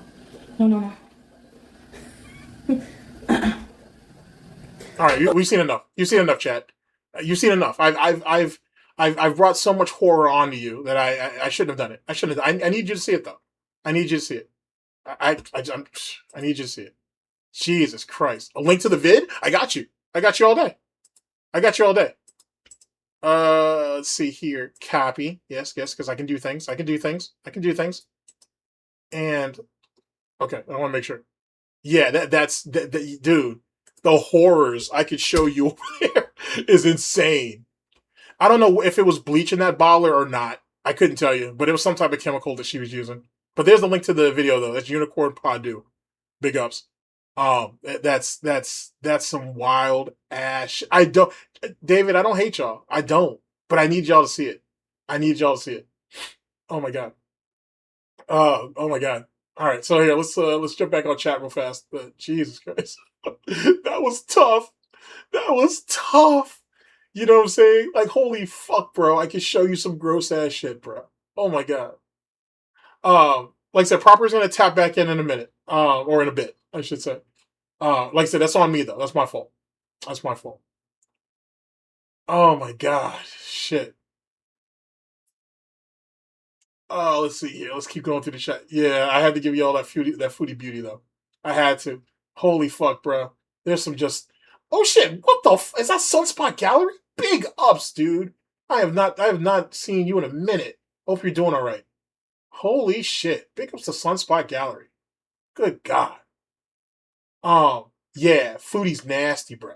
Nasty. Why the fuck did we need to see that? I needed to just make a point on what some of these lol cows, deaf fats, whatever you want to call them, how they moving out here in these streets. Shit's scary. Here, you want to see something else scary? Let's see here. Jello for a trip, dainty but nasty. Double down. Pilates. Oh shit, is that the one I think it is? That's when her scooter crashed. That shit was hilarious. Keem didn't pay her $100. Oh shit, this is the one where she admits that Keem didn't pay her money. And we'll come back to that. Oh, I kind of want to show you all the Pilates, but I kind of don't want to even show you that. I got something even more horrifying. The one where she puts the scooter together. And I'll have to jump ahead a little bit, but trust me, you'll thank me later. Let's see, high blood pressure. Unicorn Pod dude be on name shit. Holy fuck, I cannot be mad at that. She takes her scooter around. Okay, here we go. All right, trust me, this will be fast. Oh fuck, is this video really 50-something minutes long? Damn. Okay, here, let me see if I can find exactly where she does it. Okay, that's when she talks about it. This is when she's driving around. This is when she's on the sidewalk with this shit going to Walmart. Here, let me bring into some of this fuckery. This is not exactly what I'm looking for, but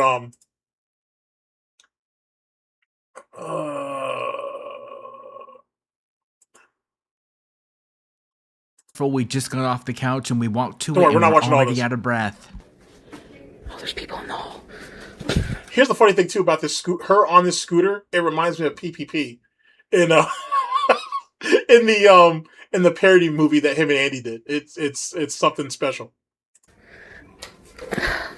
Wait for them to leave. And she's literally winded from walking from one side of the room to the other. I swear to God.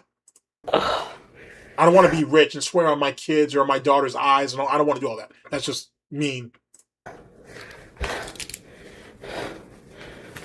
This is gut to steering ratio. Why are you breathing that hard?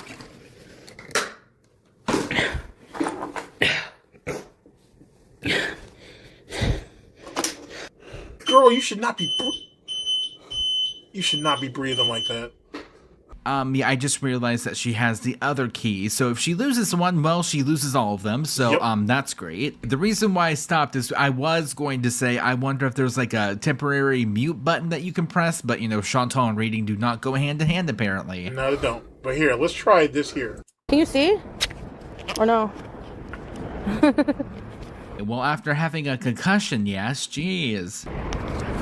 That's when she doxed her building, Pretty but cold everybody out knew where here. she lived, so it didn't matter. Look at that shit! Driving around. Let's try the. Look at I'm that driving shit! around and like. It's freezing as hell. I gotta get my jacket. Man, going in Embarrassing. the elevator was because there was like it was stopping at like every floor and shit like that. Embarrassing. What the hell, man? Scooty Beauty. Okay, let's try the. All right, shut up. Okay, let's jump ahead just a little bit. Her in the food court, because why wouldn't she? All right, let's see this real fast, and then we'll skip. Something. Oh, yeah. Aren't you so glad And look at the person up here that's looking at her. that you spent money on this to go out to only admit that you hate it? I love that for you. Can't even get a sandwich. I guess I gotta go on the scooter. Because if you leave it behind, he was looking at it. Like he was looking right at me for a reason. I'm not accusing, but. And this lady is making falafel. She doesn't want my business, so. I'm not in the mood. Imagine you getting rejected for buying food. Oh, that's so crazy. Oh, wait, did I miss something? Hold on, I gotta go back. I thought it was boring. Let's see where that goes. Oh, Diet Coke. Why are you breathing so hard? I'm making falafel. I'm not seeing no Falafel tips in this plates? jar.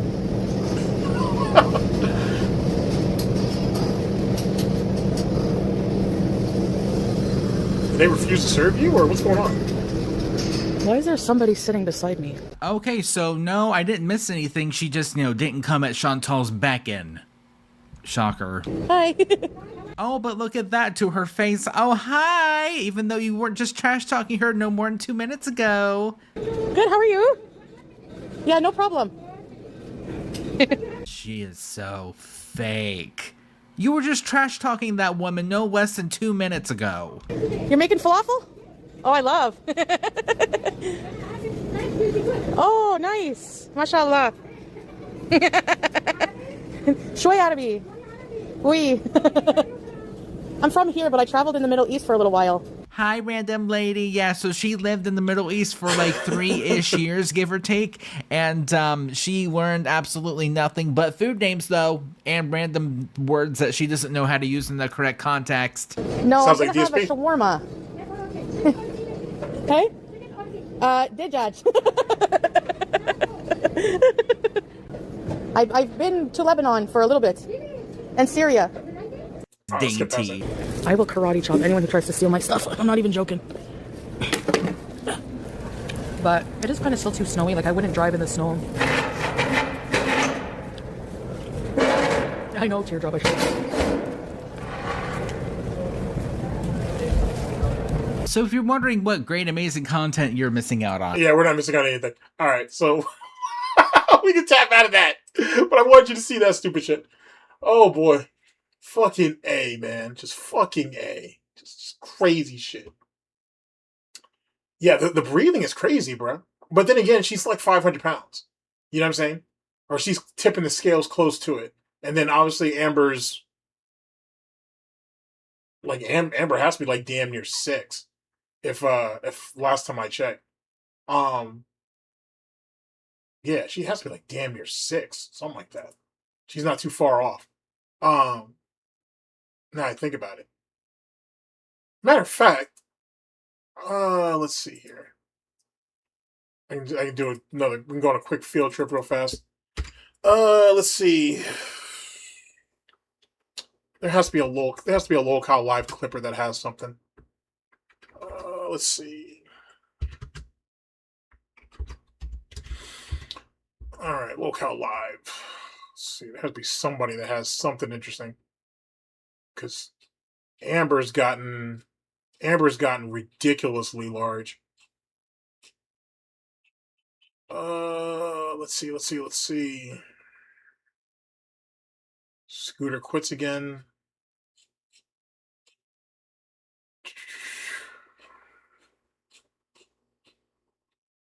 Actually, you know what? Let me check Twitter real fast. Let's check Twitter. Because I want to tell you that Kinda Sav actually Kinda Sav has something. Let's see here. Let's grab that. Okay, let's see. That's that chick from the Olympics that everybody's gushing over. Comicsgate shit. Oh my god! Here, let me bring y'all in for this shit real fast. This is Chibi. Fucking Chibi reviews and shit. That dude got fucking cucked out. Like, holy fuck that boy got cucked out. I kind of feel bad for him, to be honest. That's tough. That's tough what happened to Chibi. Like, he's a mess, if you guys don't know. He had found out that his girlfriend of however many years was fucking with his best friend and shit, and it's not good. It's not good at all. Alright. Yeah, so this is Chibi here. For you anime heads out there. He apparently got himself cucked out. Unfortunately. And he damn near on suicide watch at this point, but he's in a bad spot. And this is him talking about his haters. This is our boy here from the fucking that shit. God damn, son. That shit. This is fucking ridiculous what happened to this boy. Certain point is he on the ball, angle ain't in. And there's at a certain point is he on the ball, angle ain't in. And there's yikes. That's enough. That's enough. Just yikes. Just yikes. What's up, Ice? Just yikes to what happened to that kid. Let's see here. Let me scroll through a little bit just in case I don't have any weird shit on here. I shouldn't have anything crazy on my timeline. Let's see here. Oh, here, for you Call of Duty heads out here, check this shit out. Check this silly shit out. Okay. Idea. The 7030 that I've had. Okay. This chick right here is part of those bedroom streamers or whatever. She's got her mouth open like she's used to doing that shit. Anyway, this chick is one of those bedroom streamers for Warzone or whatever. And basically your Call of Duty bedroom streamers. Warzone bedroom streamers, I should say. Anyway, she got booted out of this like fucking sweetheart deal. It was like a 70-30 split or some shit. With Twitch. Now, I had thought they had already cleared this shit out. I thought they had already stopped doing that for like content creators who don't produce. I was wrong. She was still in that program up until recently. Check this shit out. You want to hear something fucked up? I lost my 70-30 split on Twitch. Yeah, I woke up to an email. Twitch took away my 70-30 original esports contract that I had. I don't know why. I have no idea. The 70-30 that I've had since streaming on this fucking platform. Now, she used to be part of FaZe, by the way. She was actually one of the first people I think they let go from FaZe, if I remember correctly. I love streaming on a platform for 10 years, 12 hours every single day for them to just take something away that I've had since I've been partner. Fucking annoying. I actually hate this fucking website, and I hate fucking Dan Glancy, stupid, ugly fucking creep. Anyways, that's probably why I got my 70-30 split taken away. I signed a contract. I signed an esports contract. An esports contract. Not a partner contract like everyone else. Like, I had an actual contract with Twitch, and I just get a fucking email saying, oh, hey, by the way. Am I fighting it? Well, yeah. Fuck yeah, I am. Now they're having me grind the stupid fucking partner program too, even though I'm way over the amount needed. That's crazy. I didn't know that shit. She got booted out of the fucking esports contract, which I don't know why she even had that. Now she has to fight just to get into partnership, like regular partnership. Wow, maybe she should have shown Dan Clancy some titties, and she could have saved herself all this trouble. So it's currently not even counting my current subscribers, and I need 90 brand new subscribers by March. That's a lot. I feel like that's kind of just. I thought y'all were on top of like the whole Call of Duty's like sphere and shit. Now you can't even pull that. It's almost like she's admitting the botting. A slap in the face to someone that like has been streaming every single day. Oh, there's an echo. My on bad. This My bad. platform for like 12, 13 hours every single day. That's never taken a contract with any other platform. And for them just to take away my contract like that, that is so insanely like a slap in the face. I do have a Twitch rep yet. Luckily for me, because I was partnered on OG Twitch, I actually have a Twitch rep. Unlike a lot of. My fault. You guys can still hear the echo?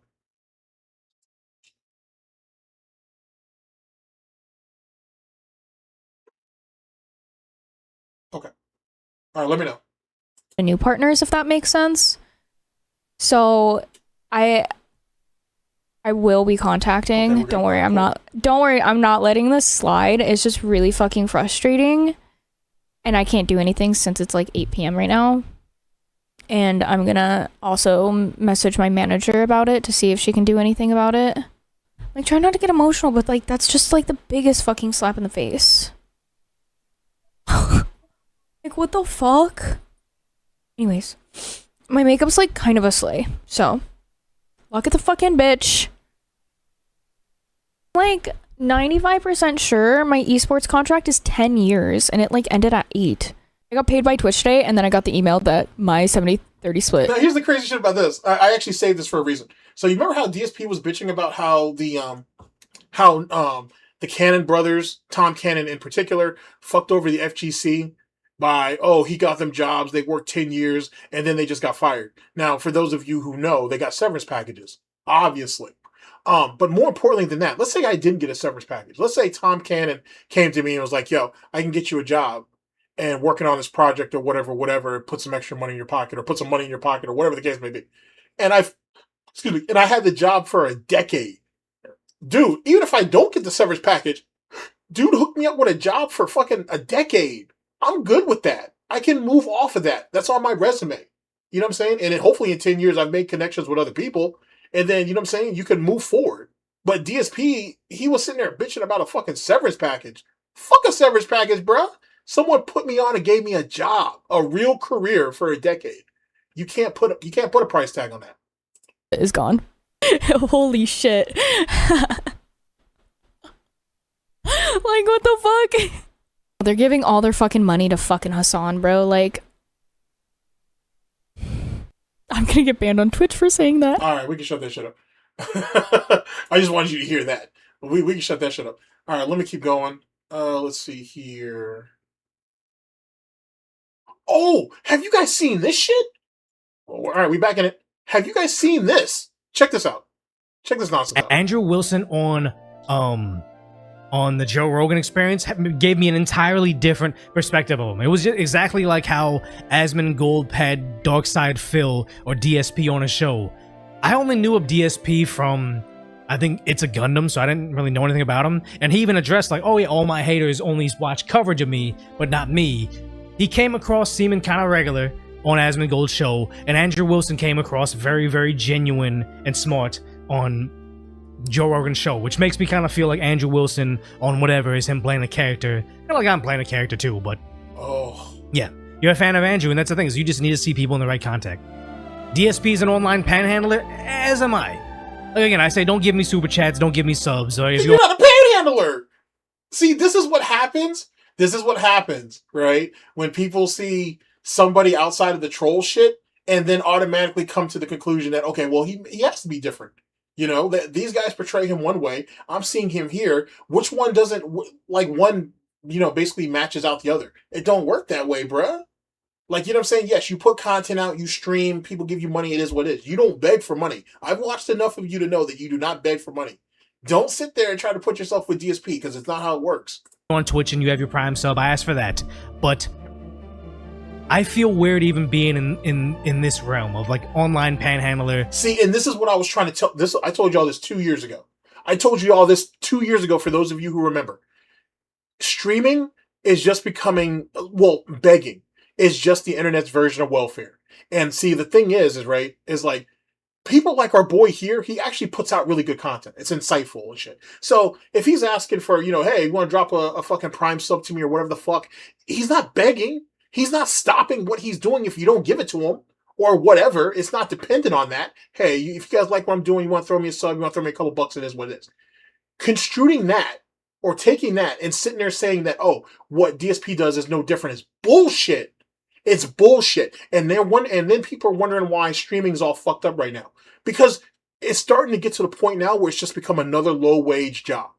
That's literally what it's starting to come down to. Hold on a second. Oh, shit. TTS is muted. Oh, I don't have it activated at the moment. All right. Big ups, proper. I appreciate that. Yeah, I don't have it actually going at the moment. Holy shit. I'm glad someone brought that up. But yeah, they're making this shit seem like begging is just part of streaming. And that's not how it's never been like that. You know what I'm saying? And I'm not saying that's exactly what he's doing, but he's co-signing to something that he shouldn't co-sign to. It's just not right to do that. That's kind of what my career is, Yeah.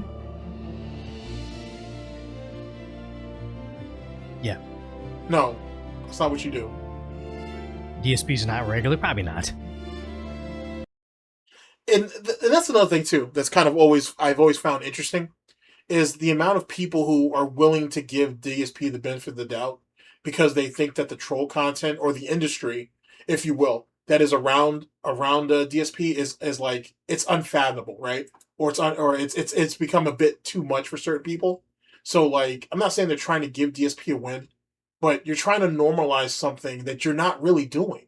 And then when other people decide to do it or start doing it, it becomes a problem in itself, right? Because now we're starting to normalize the shit. And it's not meant to be like this. It was never meant to be like this. Let's see here. It's Vince Carter winning the slam dunk contest. Some Max stuff. Okay, here, let me see if I can. I swore I bookmarked it, I thought. Let's see here. Let's see here.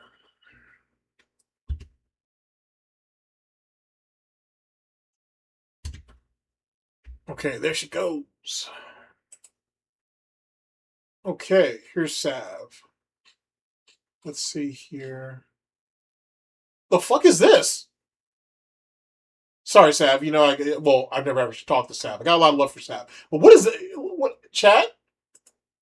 What the fuck is this? What is this? What's this? What's this? The fuck is that? The fuck is this? Oh, Jesus, that's a fantastic thumbnail though. I'll tell you that right now. But what the fuck is that? What the fuck? Let's see. What else we got here?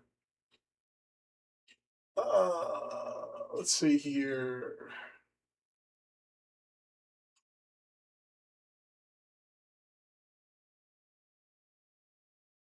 Huh. What's this?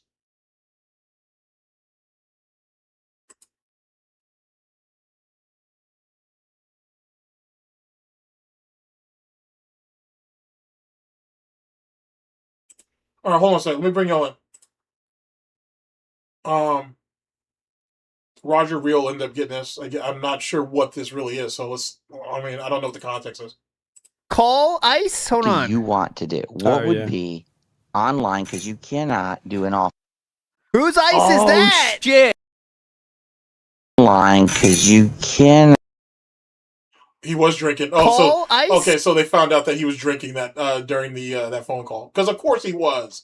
I didn't need confirmation on that, but all right, fair enough. All right, big ups to them on that. Big ups to Fantastic Sam. I didn't know he was even up there. Actually, I've been gone all weekend, so I didn't actually see what's going on. Let's see here. Divorce coin. Here we go. Got it. I knew Sab wouldn't let me down. Or Sab wouldn't let me down. My bad. This shit right here. I need you to see this shit. 20. Look at this. These are supposed to be legs, chat. These are supposed to be legs. Check this shit out. I'm not. Well, you're pretty at, close. Amberlyn, how'd you end up at 40? Oh, you threatened to quit and ban people. Okay, fair enough. Fupa, what the? You're at 25? 25? Yeah, that's what I'm saying. This shit's fucking bullshit. Jesus. I didn't sign up to be judged on my character. Because he went IRL. Oh, oh, That's damn. insane. All right, fair enough. Boogie is at That's 3. so That's insane. insane. What is I'm at a respectable this? 45. I appreciate. I've made some transgressions. Yikes. I'm gonna try to make them right. Oh damn, dude. How do I have the highest social credit score out of the 3 of us? That makes no fucking sense to me. It won't last long, baby boy. You don't think so? I'm not. All right, we're done. I just wanted y'all to see that part, like just the comparison between her and Foodie and shit. I don't even know what to really say after that. That's tough. Big ups to Sab. Yeah, I don't even know what to really say about that one. That's rough. Excuse me. That was rough. Holy shit, that's rough. Okay, holy shit, that's rough. That's so fucking rough. All right. Let me let's refix this shit. Holy shit, bro, that's rough. Okay. All right, let's go ahead and let's tap you guys back in.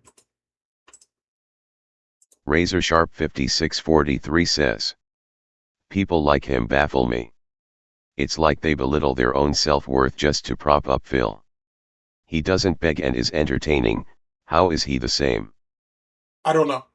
I don't know why that I feel like it's troll remorse, but not even troll remorse. I feel like you have people that are other streamers who are starting to think, well, hey, we should kind of protect our own, I suppose, right?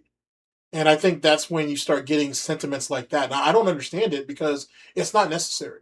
What you do and what Phil do aren't the same. That's like saying what I do and what Tevin do is the same. It's not. Like, there's levels to this shit, and Tevin's... there's a reason why Tevin's not on Detractor Tevin's not on Detractor Mount Rushmore. He's above that. Like, he's ascended past that, in my opinion. I can tell you who's on my Mount Rushmore, though, for Detractors. But Tevin's above that, to be honest. But I don't do what Tevin does. I don't do what That Being Says does. I don't do what any of those guys do. So they don't have to have any need to protect that shit because I get the fuck up out of pocket. That's not something. Actually, Yamamoto, you're right. Yeah, Phil's not smart. Not at all. But I don't know where all that comes from, to be honest with you. Yeah, and that's another thing too. Actually, David, you brought this up. Let me tap you in real fast. Let me check this out. David Owner 4 says, she had a 10-year contract. They were contracting these streamers for that long. I don't even know how that's really a thing, but keep in mind, she was part of FaZe and whatnot. So they were all probably giving crazy ass sweetheart deals before shit really before shit fell apart. Big ups to Jordan for the 5. Let's see what you guys Jordan say. Fadeaway has donated $5 and says, for new people who don't know about DSP and think he's normal, I'll always show them his Halloween 2023 emergency video and the tone changes quickly. It does. It does. Holy shit. Big ups for the 5 though. Yeah, despicable, bro. Just like despicable shit. You know what I'm saying? But yeah, like you what other streamers do and what DSP does are not the same. It's just not a thing.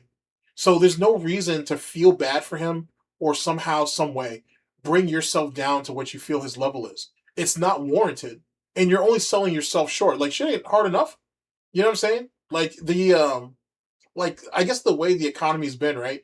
You find less and less people watching videos or watching certain types of videos.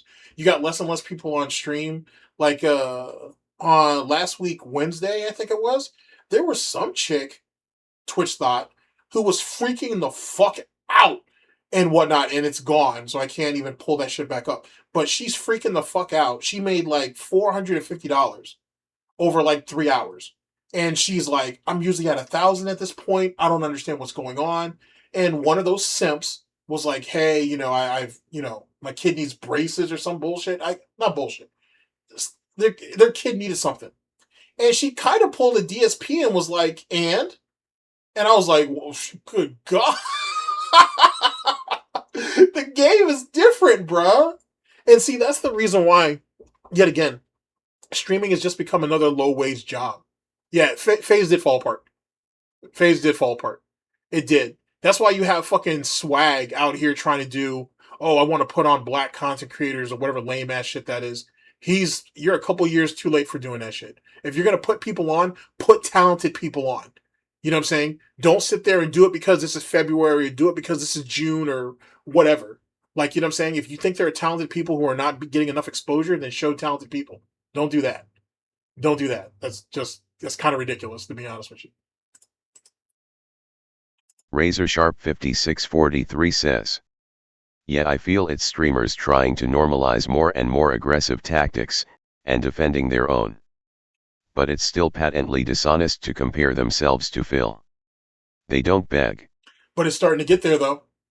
If you could, because here's the thing, if you could normalize it, and if you make that part of the culture, part of streaming culture, if you will, then it becomes the brand. It becomes the status quo. And I'm not saying that's what that dude is doing, but it's going to get to the point where that's where the situation plays out. You know what I mean? So we'll see. I'm anxious to know what her contract was or how much she was making, to be honest. Because I don't know if you guys remember this. When DSP lost his initial Twitch contract, there was talks of, was he getting like a 50-50 split on the on the subs, or was he getting like, so let's reword that. If for a $5 sub, was he getting $2.50 or was he getting $3.50? Now, I was watching some other streamers at that time, and they were kind of talking about like what their cut was and how much they get, and they were getting $3.50, but they were large enough to where they could do that, right? They were managed partners. They were bringing in crazy, views and all that bullshit. So it kind of justified it, right? And I guess that's how I justified it. I was watching a Tevin stream around that time, and like I said, remember, Tevin got after DSP got kicked out of the partnership, Tevin got put back in. And that's when DSP went ahead and did his pig whistling on Twitter to be like, oh, this person harasses me, this, that, and the third, flag him down, report him, yada, yada, yada, yada. But Tevin said that, to his experiences, I should say, that he didn't think DSP was getting the $3.50 off of a $5 sub. He was only getting $2.50. And I kind of bounced back and forth with that because I feel like the way DSP's contract was set up, the people who were watching DSP's ass at that time at Twitch, I feel like he could have very well been getting $3.50, $3.50 off of some of those subs, and we wouldn't have known. You know what I'm saying? And I think that's one of the things that, not just for myself, but for a lot of people, I try not to. You can't treat DSP's situation as being normal. It's very possible, if not plausible, that there are people that are giving him some type of break or some type of leeway. You saw that shit on YouTube. You saw that shit with fucking Suzy Liu when that nonsense was going on. Look at that shit with Nux Taku and what he's getting away with. And yeah, I get it. He's skirting the lines of whatever, but he's still getting damn near free pass, and no one can really explain how that happens. You know what I'm saying? And whatnot. So I can't say, I feel like some of those privileges could have been pushed to DSP as well. I mean, that's the reason why they got Hassan up and out of pocket in the first place. Not Hassan Piker, the guy who was head of the partner program over there or he was one of the enforcers over there on Twitch. When he ended up getting booted. Because it's funny how the moment that guy got kicked up and out of pocket at Twitch, all of a sudden DSP is susceptible to all the bullshit. You know what I mean? So who knows who was watching his ass and who wasn't? It's really hard to say. But I don't know. I've never been able to justify he wasn't somehow, some way getting away with some type of deal. Because if you beg long enough and you beg hard enough, who knows what you can get away with? As weird as that sounds. Let's see. FaZe Banks went to crypto. Yeah, he did. What he really needs to be worried about is that one guy that was part of that was in his friend group who admitted to sleeping with underage girls when that dude was like in his 20s. That shit became a problem in itself. I think that was FaZe Rain who, he's not the one who did it. FaZe Rain was the guy who called it out. So you got that nonsense. Oh, you know what? Since I got you guys here, man, I can actually pull this up. I want you to see we're going to go to the daily therapy session. Let's get rid of that. Okay, we're going to go to the daily therapy session that happened the day after.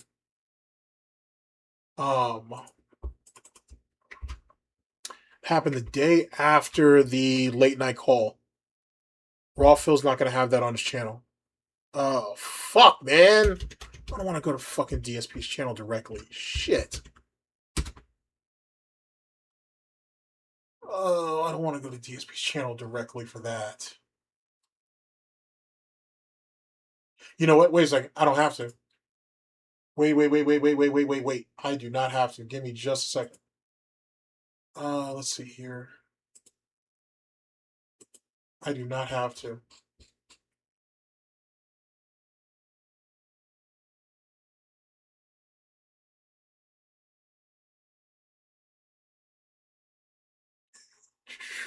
$22. Okay, I got it. All right. So this is going to be a packed podcast, just to forewarn. Okay, give me a second. Let me do some quick handiwork here.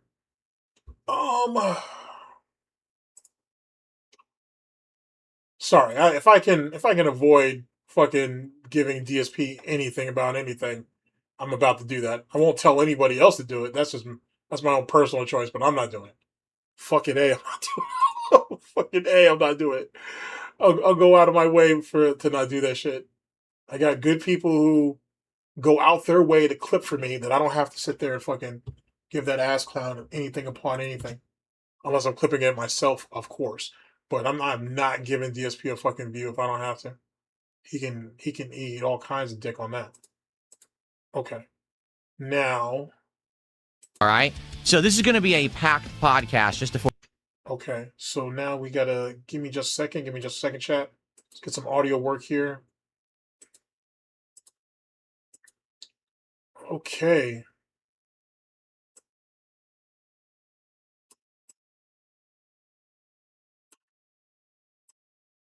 All right, that should be good. Okay, chat.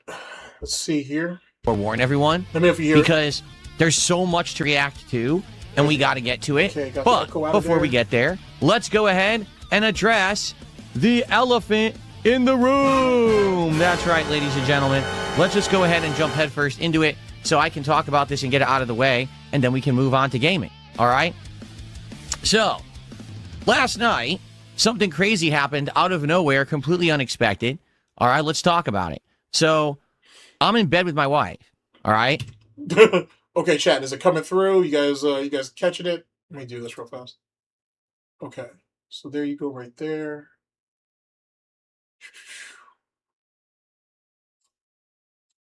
Okay, I think everything is in order. All right. Like I said, this was the day. This was actually like it was basically the morning of, after DSP and fucking Wings had their heart to heart. My wife's asleep. I'm not asleep because I'm more of a night owl. I stay up later. In fact, I've told you guys many times I kind of stay up late, sometimes doing work, just sometimes relaxing. Relaxing means drinking. And it just so happens that I am just on the internet, on YouTube, and in my recommended, I see a video. It's Wings of Redemption. He's actually streaming, but it says he's playing Arc Raiders. And I'm like, wait a minute. Wings of Redemption is playing Arc Raiders? He doesn't play Arc Raiders. He hates that game. He detests that game. How do you know that? So I know. Wait. Wait. I wasn't actually trying to do a reaction to this or anything, at least not yet. But how do you know he hates the game and he detests it? When did Wings tell you that? All right, whatever. Just whatever. That something is up. All right. So I clicked on it. Maybe I shouldn't have. Maybe I should have said, I'll have some self-restraint. Let's not do this. But I clicked on it. Okay. So I start watching Wings stream.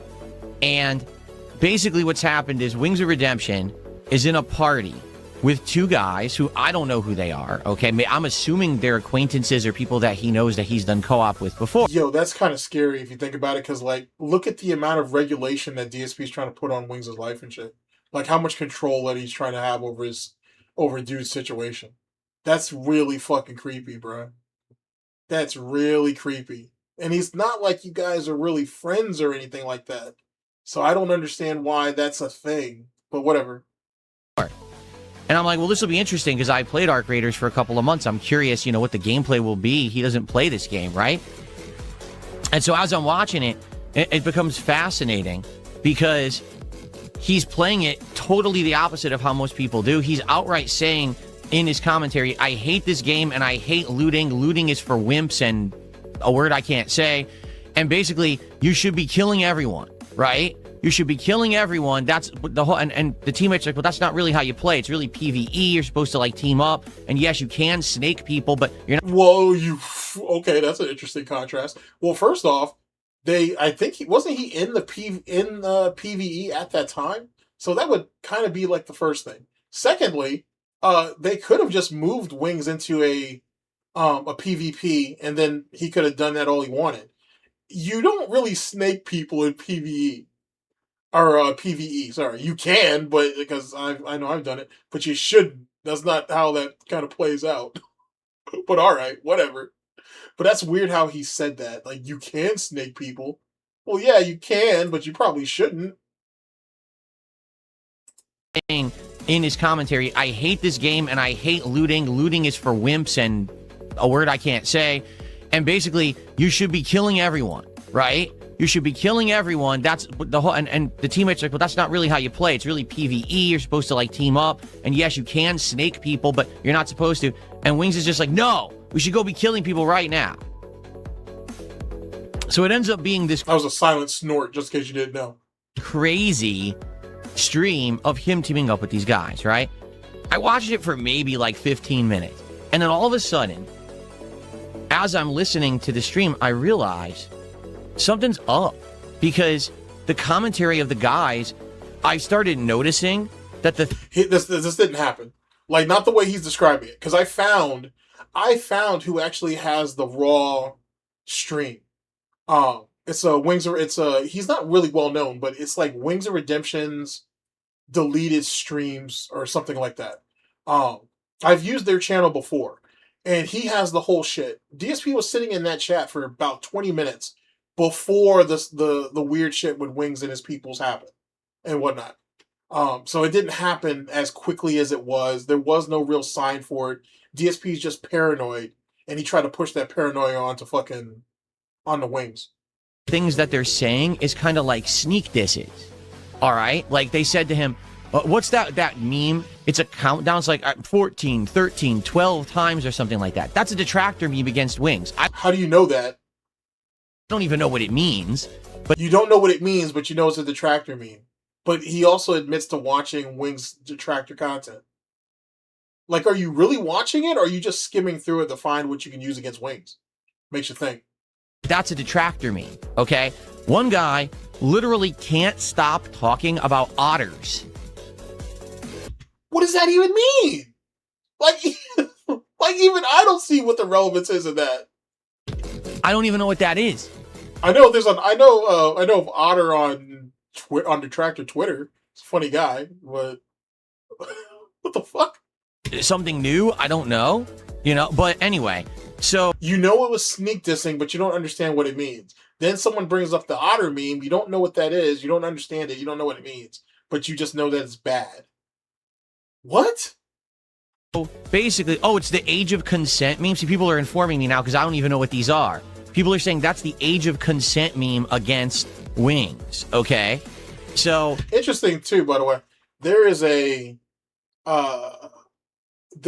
speculation that the reason why an individual got pushed out of the Wings community is because he didn't think that the age of consent thing was a big deal. I'm gonna wait and keep doing my research and sleep on that shit to see if that's really the case or whatnot. Because there's a lot of reasons why this guy got pushed out. But I'm really anxious if that's really the case. that dude really got pushed out of the Wings of Redemption community because he thought the age of consent thing wasn't a big deal. That's a pretty wild ass thing to say if that's true, but we'll see. We'll see. I'm not gonna throw no dirt on this person's name yet. I want to wait and see I want to make sure I can verify it first before I say anything. Holy shit. Well, big ups Lena and Manuel. Basically, these guys are doing these memes that are totally anti-Wings, and he is completely oblivious to it. Completely oblivious to it. I'm like, I know what's going to happen. These guys are going to do something to get Wings in trouble. That's why they've teamed up with him here. So I'm basically trying to now type in chat to tell Wings, hey, Wings, FYI, this is a problem. These guys, I don't know who they are, but literally every other word out of their mouths is a detractor meme at this point, and you're not catching on. They're going to do something. Like, this is some kind of a setup, right? I go to type in his... Yeah, concerned trolling. Exactly. Chat. What a weird-ass thing and to do. It won't go through. Like, it looks like it's going through, but it's not going through. Got shadow ban? And I'm like, what is happening here? I can't talk to the guy. And then I thought back, and I'm like, wait a minute. Do you remember what happened a couple months ago or a few months ago? Oh, wait. Oh, I wanted to bring that up, too. So, this idiot hero side, Phil. That's funny. It's funny how DSP tries to hide behind the DSP Reacts channel for, I watched some trolling content, but, I watched it over there. You know what I'm saying? Because people already have me reacting to a bunch of different stuff. So that's what's going to come up on my timeline, or it's going to come into my search results or whatever. That's the reason why he got the premium, or he got YouTube Premium. So he could watch troll content, not just regular React content, but he could watch troll content and not have to worry about ads. And he's been doing that. And when did he start DSP Reacts? 2 years ago? So right around the time, this is my theory, right around the time he started really watching Wings content, he started watching low-tier God troll content, he started watching maybe like boogie documentaries or hate videos, I think it all falls right around that same time period. And because it always made me wonder, why did you not just get YouTube Premium for DSP Gaming? You're streaming on DSP Reacts, but you can still watch videos off DSP Gaming. You can react to those on stream through that account. Why didn't you do that? Now I think I know why, but that's just my own opinion. So back in December, if you remember, Wings was supposed to be on my podcast, this show, okay? And he canceled. I then tried to reschedule a few times, and he started ignoring me and not responding, okay? And the only way that I could get his attention was to go onto one of his live streams at around the same time that I did last night, okay? Because that's when he broadcasts. Like, he's always kind of broadcasting at ridiculous hours. And I jumped on there and was trying to get his attention then to get an answer about, hey, will you join my stream or whatever? And apparently one of his moderators permanently timed me out, which means I'm not banned. Like, I can see the chat and I can try to type, but my text never goes through. Now, I didn't know that because I haven't tried to type in a Wings chat in like 2 months, right? So now here we are in a situation where I absolutely need him to see that he's about to get into trouble with these guys. I'm trying to help the guy, and my text won't go through. So the first thing that I do, I jump on Discord and I try to message him, and I don't know if he's going to see that or not because he's in the middle of the game. I'm telling you, too. I think if Wings did call DSP, it's because DSP asked him to. And whatnot. It wasn't that Wings just decided to call him. I don't think that's what happened. I think DSP asked Wings to call him. So I'm like, what else can I do? Oh, yeah, I could just log into my other account. Because the thing is, if you haven't noticed, when we react to stuff, I'm using my DSP Reacts account. This proves my point. Here, this right here just proves what I was just saying. Give me a second. All right, here we go. Oh, yeah, I could just log into my other account. Because the thing is, if you haven't noticed, when we react to stuff, I'm using my DSP Reacts account because that's the one that I have as a YouTube Premium sub, so I don't see ads on YouTube. So that's what I use to watch videos. But I also, of course, have my DSP Gaming account, which is my verified account and everything on YouTube. I don't have the premium membership on that one. But he's watching all of his troll content on the DSP Reacts account. So if he accidentally flashes like some of the videos that he's watched or what's on his recommendations, he can just say, hey, I react to a bunch of different stuff up on here. Sooner or later, it's going to show up in the algorithm. I honestly think that's what it is. But it still works. So I said, oh, I'll switch accounts. So I switched accounts. I jumped back into his chat. Okay. Let's see here. To be Flair, big ups. Let's see here. Off topic, just watched your RTU trying to dox Snort Hogan video. Why hasn't YouTube shut his channel down? Let's see here. Sorry, I got something obstructing it. Okay. I want to keep it around the milk. Going after the creators. Review Tech USA just. Okay, no, you're good. No, you're good. Review Tech just slides under the radar, a lot like how DSP does. It's really nothing more than that, to be honest with you. You know what I'm saying? It's far easier to like. Here's the thing: any justice, if you want to call it that, any justice or reprisal that YouTube could do to him would pale in comparison to the people who already shit on Review Tech, and that's pretty much the people that would report him anyway. You know what I'm saying? At best, if anybody is reporting him, they just want to get him demonetized, because then that makes it even more interesting. But to actually get him booted off of the site, there's no value in that if you think about it. But that's just my own opinion, though. And now I'm trying to talk to the guy, and again, he's basically not seeing me. And I'm like, the only way I'm going to get this guy's attention so he doesn't get in trouble, I'll send him a super chat. So I send him a super chat, all right, because I want him to stop playing with these guys. I'm like, dude, if you keep playing with these guys, they're going to mess with you. They're going to make content for detractors. This is awful. So I send him the super chat, all right? And then finally, he sees it. He reads it. And he's like, oh, okay. And basically he says he stops the game, like he ended that game. He rushed to end the game because he saw my super chat warning him that these guys were doing detractor stuff. And he says, I'm going to go on a break. Okay? And I'm like, oh no. He leaves their mics on. He walks away from his stream, leaving these guys' microphones on. I can't explain that. Okay? So he goes and he does it. And guess what happens when he walks away to use the bathroom? Just take a wild guess.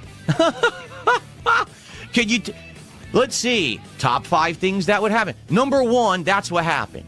Okay? They said the N-word on his stream multiple times. Now, I think it was a clip. I don't think they were saying it. But there was some clip that they kept playing. And he just kept saying the N-word over and over and over in a loop publicly on his stream. Yeah, but he's not worried. DSP's not worried about scat jokes. He thinks that shit's funny and he knows it's not going to really hurt him. So he comes back, and now me and his moderators are trying to tell him, dude, you have to shut this down like right now. I think it was a recording that was played through proxy chat or proximity chat, to be honest. Some people said it was actually Wings himself, but it doesn't sound like him unless they sped him up.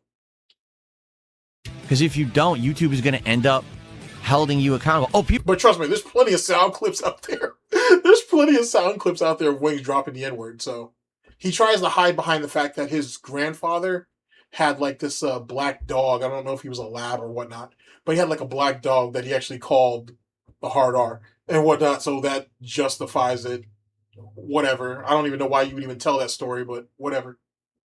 People are saying that's a clip of him saying it. Now, I don't know that. All I know is it was someone saying the N-word. People are saying it's a clip of him saying it. I didn't know that. So you guys are informing me more than I would know. And that don't bother you, huh, DSP? Winks says the N-word? Oh, okay. Well, I don't care. Whatever. Any of this stuff, okay? Amazing. So basically, I'm like, I don't know where this Wings saga is going to go, if it's even really called a saga. But if it does, if it really exposes some of the more... If it shows, I should say, some of the more egregious aspects of DSP's personality, I'll take that as a win. Because it's going to be real hard for people on Twitter, like our boy earlier, to try to sit there and say, oh, well, you know, it's just one of those things that he does. Nah, B. You got to be careful who you associate with. You got to shut this down, dude. What is that? You're going to get in massive trouble if this is on your channel. So he did. He shut down the stream. He deleted it. He restarted the stream. And basically, I was in chat and I was, talking to him. And then he called me on Discord. Now, I was not expecting that at all. Like, I was intending to just maybe have a chat with him in the chat. He literally slipped and caught himself. Hold on. Let me bring that back. Let me bring this clown back and shit. Holy fuck, man. Holy fuck, bro. What the fuck are you doing, Phil? Let's see here. My bad. Big ups to be Flair for the 5. Let's see what you got here. Or $4.99. 5. I'm just gonna round it up to the dollar. I'm just gonna round it up. All right, let's see what our boy Flair has to say. Tobe Flair has donated $4.99 and says DSP and Review Tech are two sides of the same window-licking coin. Thanks for the live streams and your content, big ups. I appreciate it. Thank you. They very much are. Like the correlations between between RTU and DSP is actually kind of crazy when you think about it. To be honest, I'm a big fan of like Mikey No More, for example, and more importantly, his review tech coverage, because it's really good work. And I honestly feel like his review tech video that dropped either the same day or the same week as the June the King documentary on review tech, I feel like Mikey's is better. But June was also being threatened by review tech to have his video flagged down if anything came up that review tech didn't like. So there's that problem too. But Mikey's video is just far better. It's a far better video that goes into a lot of Review Tech USA's bullshit. You go into that comment section and you have a comment section and you have people who said, I didn't even know that Review Tech was doing those things. It's crazy. It's crazy how much Review Tech fell under the fucking radar and shit. That shit's wild. That shit's wild. But Mikey does good work. Mikey does real good work. It's because of it's because of Mikey No More that I even got in the comics gate. To be honest with you. But yeah, Mikey does really good work. His Nick Fuentes coverage is fantastic. Holy shit. I'm waiting for that Ethan Ralph doc if it ever comes out. But my understanding is the next big documentary by Mikey is going to be Comics Gate 2. So once that drops, then I'll go over the first Comics Gate video. But just doing research on Comics Gate it's been interesting. I got to tell you. It's been interesting. Yeah, Mikey's great. Like, for real. Like, he does really good content. And there's a lot of DSP regulars. Not a lot. Let me reword that. There are people that frequent DSP's content that you see, troll content, that you find over there. Like, Mikey has that. I've seen Review Tech USA trolls in there, obviously. I have seen, let's see, DSP, Review Tech USA. There's somebody else. Some LTG guys I've seen in there. He's got himself a nice little system. That's all I'm gonna say. he's got himself a nice little melding pot worth of stuff. I understand why Mikey doesn't want to stream, or he kind of cuts back on the streams, to be honest with you. But as far as I'm concerned, as long as it doesn't hurt his mockumentaries or documentaries, however you want to look at it, as long as it doesn't hurt the quality of it, I don't care, to be honest with you. Because the content of his streams, that's the brilliance of what Mikey does. The content on Mikey's streams complements his mockumentaries, if you will. Like, it flows together. You know what I'm saying? And that's why I think he does them. So I think it's just one thing complementing the other. And that's why he does so well, as far as I'm concerned, or at least one of the reasons. Yeah, he's definitely a smart motherfucker. He definitely got his head on right. For sure. And whatnot. So, big ups to Mikey. No, it was someone saying the N-word. People are saying it's a clip of him saying it. I didn't know that. So you guys are informing me more than I would know of any of this stuff, okay? So basically, I'm like, you got to shut this down, dude. You're going to get in massive trouble if this is on your channel. So he did. He shut down the stream. He deleted it. He restarted the stream. And basically, I was in chat, and I was, talking to him. And then he... Also, big ups, Serpent Hunter. I haven't seen you in a minute either. Big ups. Big ups to everybody in chat. Called me on Discord. Now, I was not expecting that at all. Like, I was intending to just maybe have a chat with him in the chat for like a couple minutes, 30 minutes, maybe just talk and see how he's doing and see what just happened. Like, who are these guys? Why are they messing with him like that? And he calls me on Discord, all right? I shouldn't have answered. You wanted to talk to him. You were desperate to talk to him. And yet again, I'm one of the proponents that, I'm one of the few people, I should say, that DSP was never in bed when he was on Wings of Stream. Like, when he was in the chat, I should say, before he was actually brought into the call. He was in his bedroom, or in his office, studio, whatever the fuck you want to call it. He was in there. He was in there We just saw the situation from that being said. They caught him drinking. He was, his little fucking gin and Sprite or whatever the fuck. He was in there drinking. He was hate watching. And then the moment that he got a chance to go on there, he either didn't close his door all the way or he was just way too fucking loud because Kat was in the bedroom right next door and whatnot in Panda's old office. Because if she was in if she was in their bedroom down the hall, it wouldn't have happened the way it did. That's just me, though. I can't prove that. Like, okay, fuck. All right, wait a second. What's the timestamp on this? Where am I at right now? We're at, excuse me. I'm at 8 minutes and 11 seconds. Let me show you something, if I may. Fucking, I don't want to give DSP the view, and I'm fucking petty about this shit. Give me a second. Let me show you something. Okay, is this the Burnell? Okay, that's the Burnell version. That's inverted. So I need this version here. You're spending any money on stuff like that. Let me show you this. Okay, let me give you some context too. So what I'm about to show you, ladies and gentlemen, is we're going to go over DSP's condo tour after condo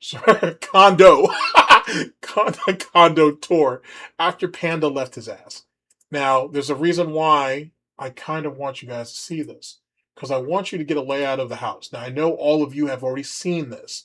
You know what I'm saying? So I'm just preaching to the choir with this bullshit. I realize that. Humor me for a moment. Let's see here. And if you haven't seen for whatever reason, if you haven't seen the layout, then, you get to see something different. Oh, shit. Oh, fuck. Oh, boy, oh, boy, oh, boy. There we go. Sorry about that. Your boy fucked up bad.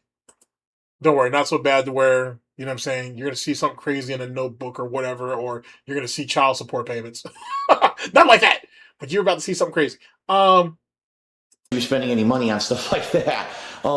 So hitting upstairs, this is the same pictures that I always had since we moved here. In fact, I bought these in the summer of 2014, but was having a lot of issues hanging them. There we go. Because I wasn't sure how to hang things. I knew how to hang things to make a hole in the wall, but I didn't know how to properly do the wiring and everything in the back. So when my parents visited Christmas. All right, shut your incompetence up for a second, Phil. Jesus Christ. I'm fucking up enough already, and your nasally little voice is getting on my nerves. Okay, so we're gonna watch this. All right, I'm gonna. You haven't really, Flair? Okay, cool. Well then, all right. So it didn't go to waste. If one person can pull something useful out of all of this, then it all paid off. Okay, so context. This right here is the tour of the condo after Panda left him. This is the art gallery fucking film, just in case to give you guys further context. It's humiliating. It's the most embarrassing shit that you're gonna see for the next about 10 fucking minutes. We'll get back to the other video, but I want to show you this because I want to give you some context of how the layout of the house is. Now, normally I would go to, one of my goats, Snort Burnell. I would just take you to the Snort Burnell video and show you that, but it's inverted. And though, you know what I'm saying, we're part of the peanut gallery, I think we can understand the difference between inversion. I'll show you the shit raw. This is a clip from my archive. Let's see here. All right, here we go. You're spending any money on stuff like that. So hitting upstairs, this is the same pictures that I always had since we moved here. In fact, I bought these. Okay, so we're starting on the ground floor. We walk up straight, and then we're going to go to our left. In the summer of 2014, but was having a lot of issues hanging them because I wasn't sure how to hang things. I knew how to hang things to make a hole in the wall, but I didn't know how to properly do the wiring and everything in the back. So when my parents visited in the Christmas 2014, my dad actually showed me how to do it and helped me hang these here on the staircase, which was very nice of him. So heading upstairs, you couldn't find 2 notches on the back of the fucking portrait or canvas, really, and then attach fucking painter's string to it, or twine to that shit and then hang it? Are you okay? All right, bro. All right, bro. This is really what you guys are going to want to see. All right, bro. Because I have turned. Okay, so now we're coming. So like I said, you started the stairs straight. We go to our left. We come straight up, and the first room on the right hand side is their master bedroom. Peep this. My upstairs hallway into pretty much an art gallery. Now, this is important. Like I said, master bedroom, right-hand side. I'll bring it back for you guys in just a second. The master bedroom's on the right-hand side. Okay? Then, so if we go further down, we got our brother right here. We got this here. This is DSP's. It's not. Okay, my bad. I'm thinking of the SnortBucks shit. Because this is master bedrooms on the right-hand side. That's Panda's office. Or that's where Cat is basically dwelling. This right here on the left is DSP's bathroom. And that's DSP's office at the very end. So tell me this. If he's in his room over here to the left, and he's yelling and doing his love bombing of fucking Wings of Redemption, right? And even if he has this door open or even cracked, you're telling me that fucking Cat hears all that shit down the hall? You're telling me that Cat hears that shit all the way down here. And then, remember, we're going to see it in the other video. I'll bring it back. DSP said that she came across the house to tell him that he was being too loud. Matter of fact, let me jump back over to that real fast. What's my timestamp on this one? We're at 2 something. All right. So this is going to be a packed podcast just before. Okay, we're going to jump back. We're going to jump back to this, so don't worry about it. But let me jump to the part where he says she had to come across the hall. Or she had to come across the house. Dude, it was public. It was on his stream. Of course people recorded the call. I knew it was on his stream. I was watching his stream, I told you. There was no setup. That's ridiculous. Is that what people are saying? That he was trying to set me up? Absolutely not. That's not what happened at all. Please, the guy's got enough shit on his plate of people saying that he did stuff. Don't invent something. Okay? Seriously. Holy shit, that music's terrible. Okay. Jesus, Phil. All right. Are we good? Are we good now? I'm serious. Like, I just want to, it's out of the way. We talked about it. Now we can move on because we have over an hour left. We can react to this ridiculous amount of videos, yeah, right? No one cares about Are we that. cool?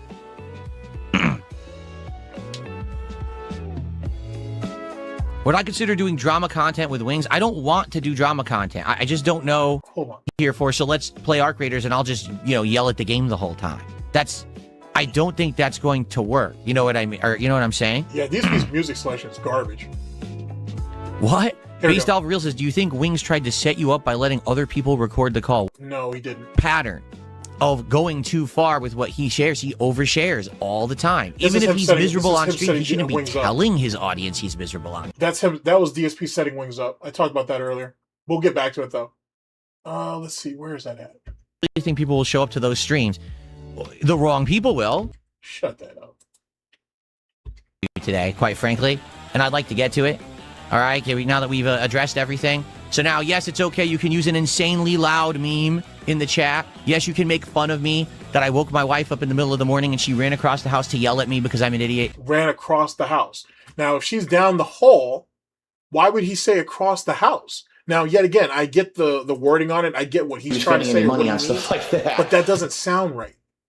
That doesn't sound right to say that she had to come across the house and whatnot when she was really just down the hall. If she was really down the hall. Now, one of you guys had just said it. Big ups, Moo. Good morning. One of you guys said that the walls in that house are incredibly fucking, thin or whatever. Okay, fair enough. I would think, given all the yelling and screaming and bitching that he does, his neighbors would have put a sound report on his ass or a noise complaint if they were really that thin. You know what I'm saying? If it was really that thin. And yet again, she didn't sound like she was asleep anyway. She sounded like she was up. They weren't in the same room. They were never even in the same room that night. She was in her room that's across the hall from his studio/office. He was in his office drinking and whatnot. And either I don't want to feed into she was watching the stream, she heard something she didn't like as she walked in there. I don't know. That's not what I think it was. I just think that he was being too fucking loud, right? And she may have wanted to go to sleep, and yet if she's sleeping in that room, then I can understand why she would have a complaint. If she was down the hall, you know what I'm saying? Then what's the real noise complaint about? Jesus Christ, there's a bathroom that's there before you even, you know what I'm saying? That basically grabs that sound or can muffle that sound long before you get to the bedroom. It just doesn't make a whole lot of sense. You know what I'm saying? Especially the fact that both of them are up at 2 o'clock in the fucking morning. You know what I'm saying? But anyway, we'll get to that. I'm open to all suggestions or whatever. I'm not here to discount anything. I'm not here to discount anything. Let's go ahead and pick it up.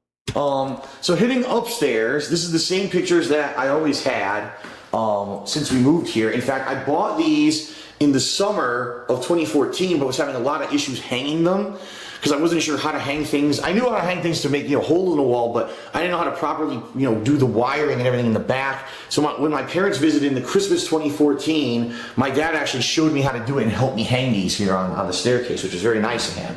So heading upstairs, this is really what you guys are going to want to see because I have turned... Like I said, that's the master bedroom. So we go up the stairs, take a left, keep going straight up. The master bedroom's on the right-hand side. My upstairs hallway into pretty much an art gallery. Jesus Christ, okay. Pathetic. Like I said, that open door right there, the one that's closest to the Doom portrait, that's the bathroom. The one on the next room on the same side, right, on the left-hand side, is DSP's office or studio, whatever the fuck. The closed door to the right is Panda's old room. Okay, which is pretty cool because I've had artwork, and we're actually going to look at the bedroom. And there's like I said, there's the bedroom. So tell me, how is the sound if the door's closed going to carry all the way that way? Now, don't be wrong. Let's be honest here. Sound carries. We all know this, right? But it's not going to do it. Not like that. The walls aren't that thin. You know what I'm saying? Could they be? Sure. But nah, I don't think so. I've got art hanging in there now too. Since I moved here, these things I've had, they all were hanging in Connecticut in my condo. And like I said, it's hella echoey, obviously, in there. You could tell this, you can hear it, obviously. But nah, I don't think they were in the same room. Shamamoto, you think they were really in the same room, bro? Because I don't feel like they were in the same room. I don't think so. There, I just put them away, you know, out of sight, out of mind, right? And I never really bothered anything with it. And, you know, the other night I'm walking through the house, I'm like, my God, I lived here for 3 years. This house is fucking empty. What am I doing? I have all this nice artwork I paid tons of money for years and years ago. I got to use it. So I did. So I busted it all out. So we're going to take a look in a moment. So first of all right, let's skip ahead. I've never really noticed until kind of right now, that draw that he has right before he talks. I do that too. So, but I've never really heard that with him. It's fucking empty. What am I doing? I have all this. Hear it like that huge gust of air he takes before he talks. I've never noticed that until right now. This nice artwork I paid tons of money for years and years ago. I got to use it. So I did. So I busted all that artwork. By the way, I'm not to say that most of the artwork's bad. It's just it's poser shit. Like, you know what I'm saying? It doesn't come across as something that I take him too seriously. Kiwi Farms is back. Kiwi Farms was down? Oh shit, I didn't know. Like I said, I've been out of town all weekend. But I didn't know that the farms was down. I know Josh has been doing some improvements and shit, but I didn't know the farm was down. Okay, let's move forward a little bit. Okay, like I said, that's our bathroom right there next to Doom. So let's play this part. Of this painting. It is fucking gorgeous, man. I love this painting of Dr. Doom. Really nice, and it fits perfectly right here between the bathroom and the hallway. Like right here's a perfect spot for it, right? Moving forward, we've got another. Okay, we can see. Well, hold on. I don't think he's gonna say anything about the bathroom. Maybe he does. Bathroom. Very exciting. I'm sure you wanted to see that. Okay, now let's see here. Trying to big up a playthrough that he may not even finished.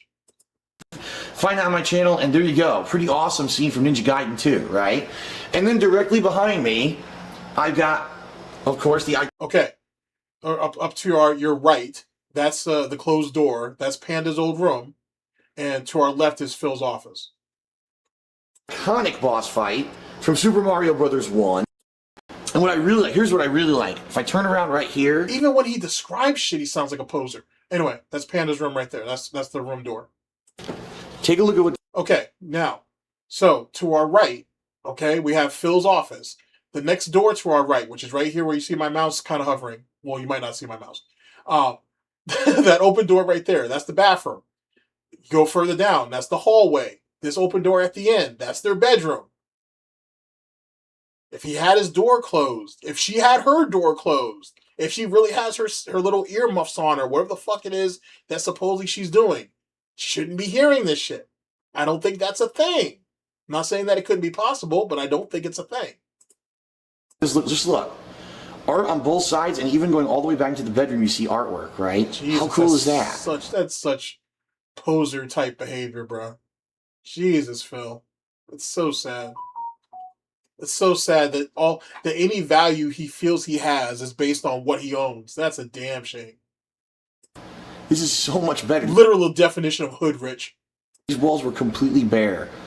You know what it is? When I moved here, and we're about to check out the bedroom too, so I can show you the art in there. When I moved here, I set it up somewhat, but then I got so wrapped up in the business itself and keeping the business afloat and everything, I never took the time to go back and do stuff like this. That's not true. Panda didn't want that shit on her walls, and I don't on her walls. Anyway, she didn't want that stuff, and she didn't want that stuff hung up. If he was gonna do it in your own little fucking studio / room.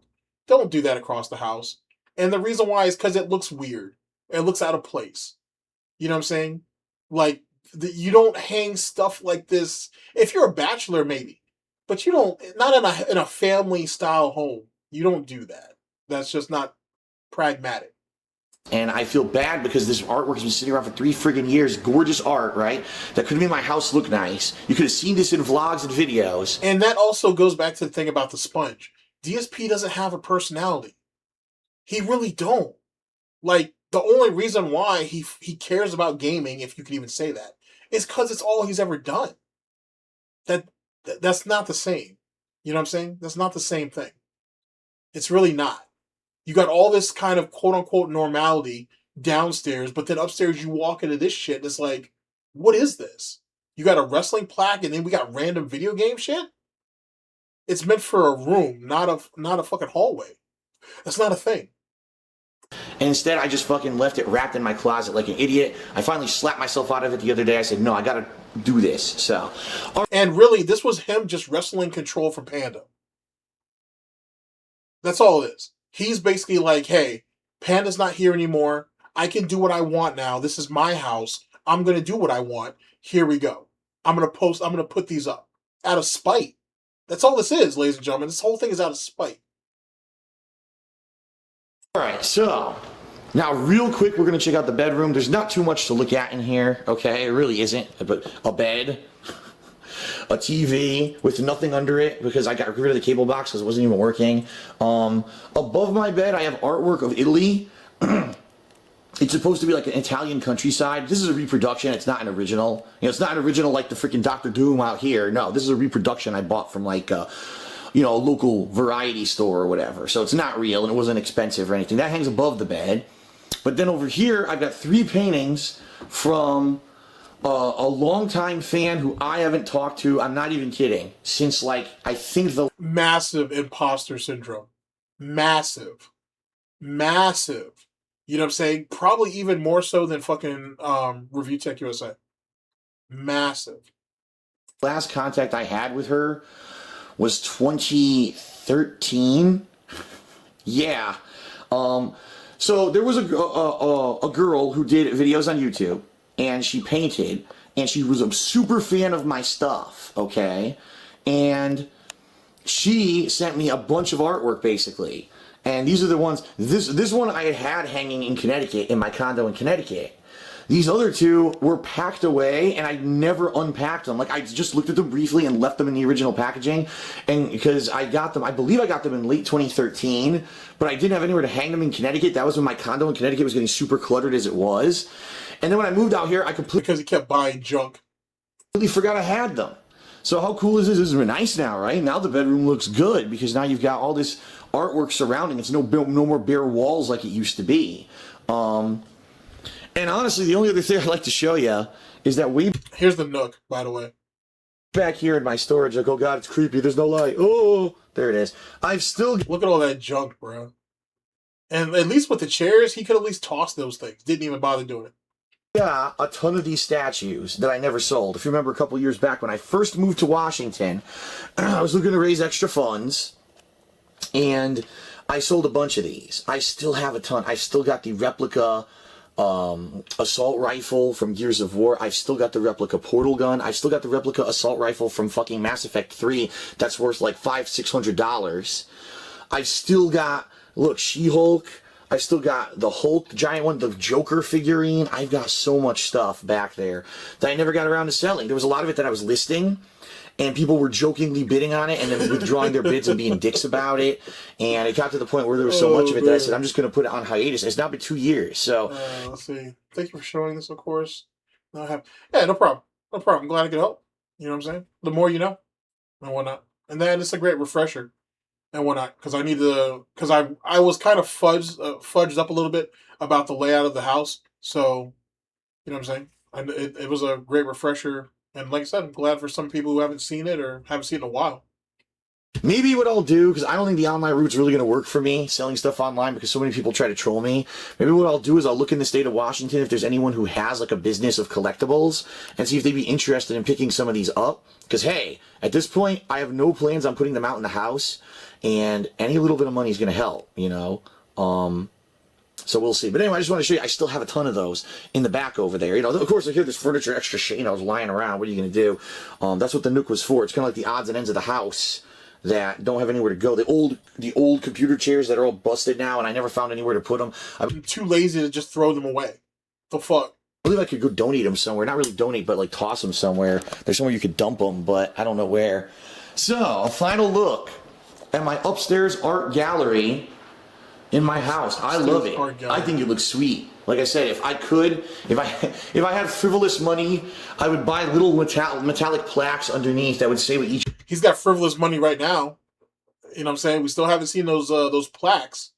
So there you go on that. Even though my understanding is he said recently that he would be open to doing another house tour of some type, being that he has the means to do it. Whatever that means. One is, and it would actually look like an art gallery up here, but I don't have any money to blow like that, so hope you enjoyed it. And no, I didn't hang any artwork in the office. You might say, well, why doesn't Phil hang any artwork in his office? My office doesn't have room. Look, all the walls of my office now have the soundproofing foam on them, okay? Like every available spot where you would hang a piece. Look at an absolute fucking shithole. Look at an absolute fucking shithole. Of art. I have soundproofing foam. There's nowhere to put. The only room I have in my entire office to hang anything, my YouTube play button. That's befitting. Having his crowning achievement being behind a door. That's amazing. But then again, it's the first thing he sees before he opens that door too, if he's exiting the room. So there you go. For getting, you know, what was it, 100,000 subs on DSP Gaming? That's it. It's the only, there's no room in here to hang anything. So this is just solely for work, what you see in here. That's it. Okay? All right. That's it, folks. I hope you enjoyed the art walkthrough. Hope you found it entertaining. All right. You guys got the point, though. I wanted to just show you that and just the layout. Now, yet again, we can, you know what I'm saying? We can go ahead and kind of chop it up on what we think about the situation. But at least I can just lay out some of the parameters to you. All right. So this is going to be So let me jump ahead. We were at 8:11 with this. I won't make you guys watch it all again. You don't have to do all that. And he'll bring it up too about him Cat walking across the hall. I'm gonna start us at the 8-minute mark. Here we go. was not expecting that at all. Like I was intending to just maybe have a chat with him in the chat for like a couple minutes, 30 minutes, maybe just talk and see how he's doing and see what just happened. Like, who are these guys? Why are they messing with him like that? And he calls me on Discord, all right? I shouldn't have answered because it was the middle of the morning, right? So what I did is he's called me on Discord. I got out of bed. I came in here and I answered his call. And we talked for like 30 minutes about everything. We talked about... Talked more than that. The call itself was like 40 plus minutes, if I remember correctly.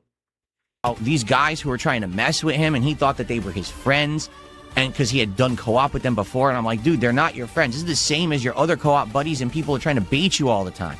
And we had a long conversation, probably like 30, 40 minutes, I would say, about a million things. I thought the call was only 30 minutes. Now it's 30 to 40? Okay. Okay. So... That's that. That's what happened. And then basically what happened was, as we were talking, my wife... This whole part right here, the next like 10 plus minutes is going to be literal damage control. That's the reason why I'm going to do a video on it. This is literally damage control. Woke up and walked across the house and opened the door and I'm telling you, she didn't wake up. She sounded like she was up, or she definitely didn't sound like she was sleeping. That's for sure. She damn sure sounded annoyed, though. I'll tell you that. She sounded like she was going to beat his ass with a fucking phone book or some bullshit. Who made that joke? It's a Gundam. It's a Gundam made that joke about DSP gets beaten with a phone book. Matter of fact, let's go on another field trip. Let's see here. I think if I'm a real fucking Gundam fan, I'll know exactly where to find this. If I want to tell you, that video was the Anonymous. That was the Anonymous video that he did. If not, I'm a fucking poser of a fan, and I have no right to talk about anything after that. All right, let's take a look. Okay, it's a Gundam. So let's go to search, because search is your friend. Okay, here we go. Let's see. Let's see what your full list is. But I'm pretty confident that's under the Anonymous video. Oh, no. Yeah, no, it is.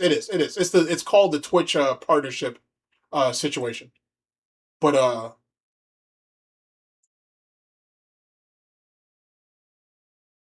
okay, let me bring y'all in real fast. Let me bring y'all in.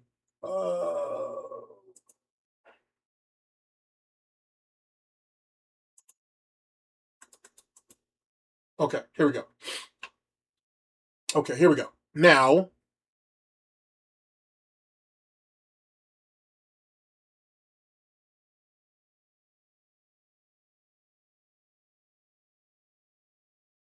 Bucks.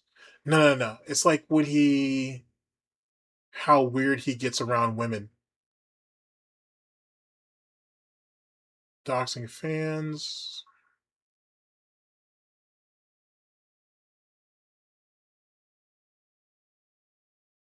All right, give me a second. I can find this. Let's see here.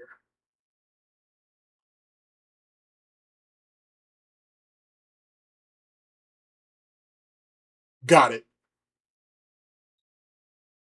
Yeah. This is it. All right, here we go. All right, let me bring y'all in.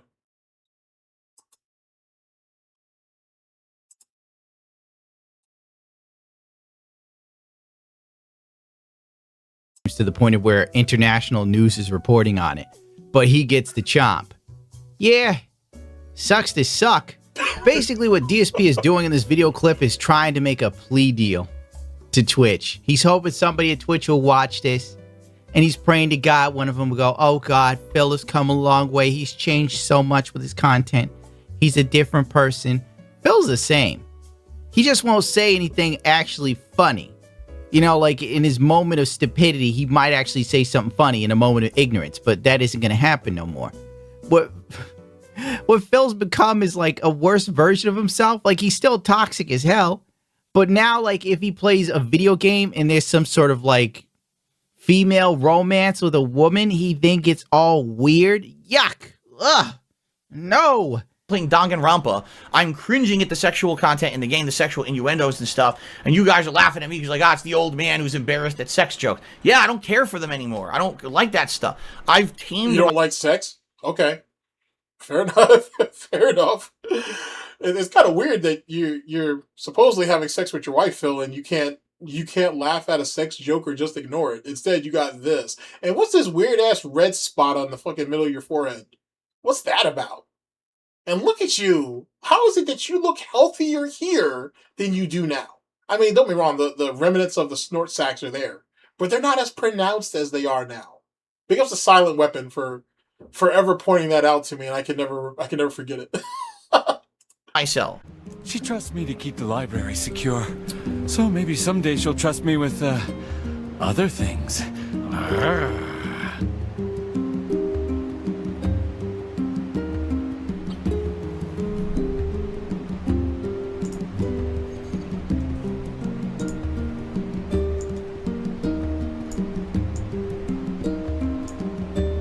No! Look at how unwashed he is. Look at how unkept he is.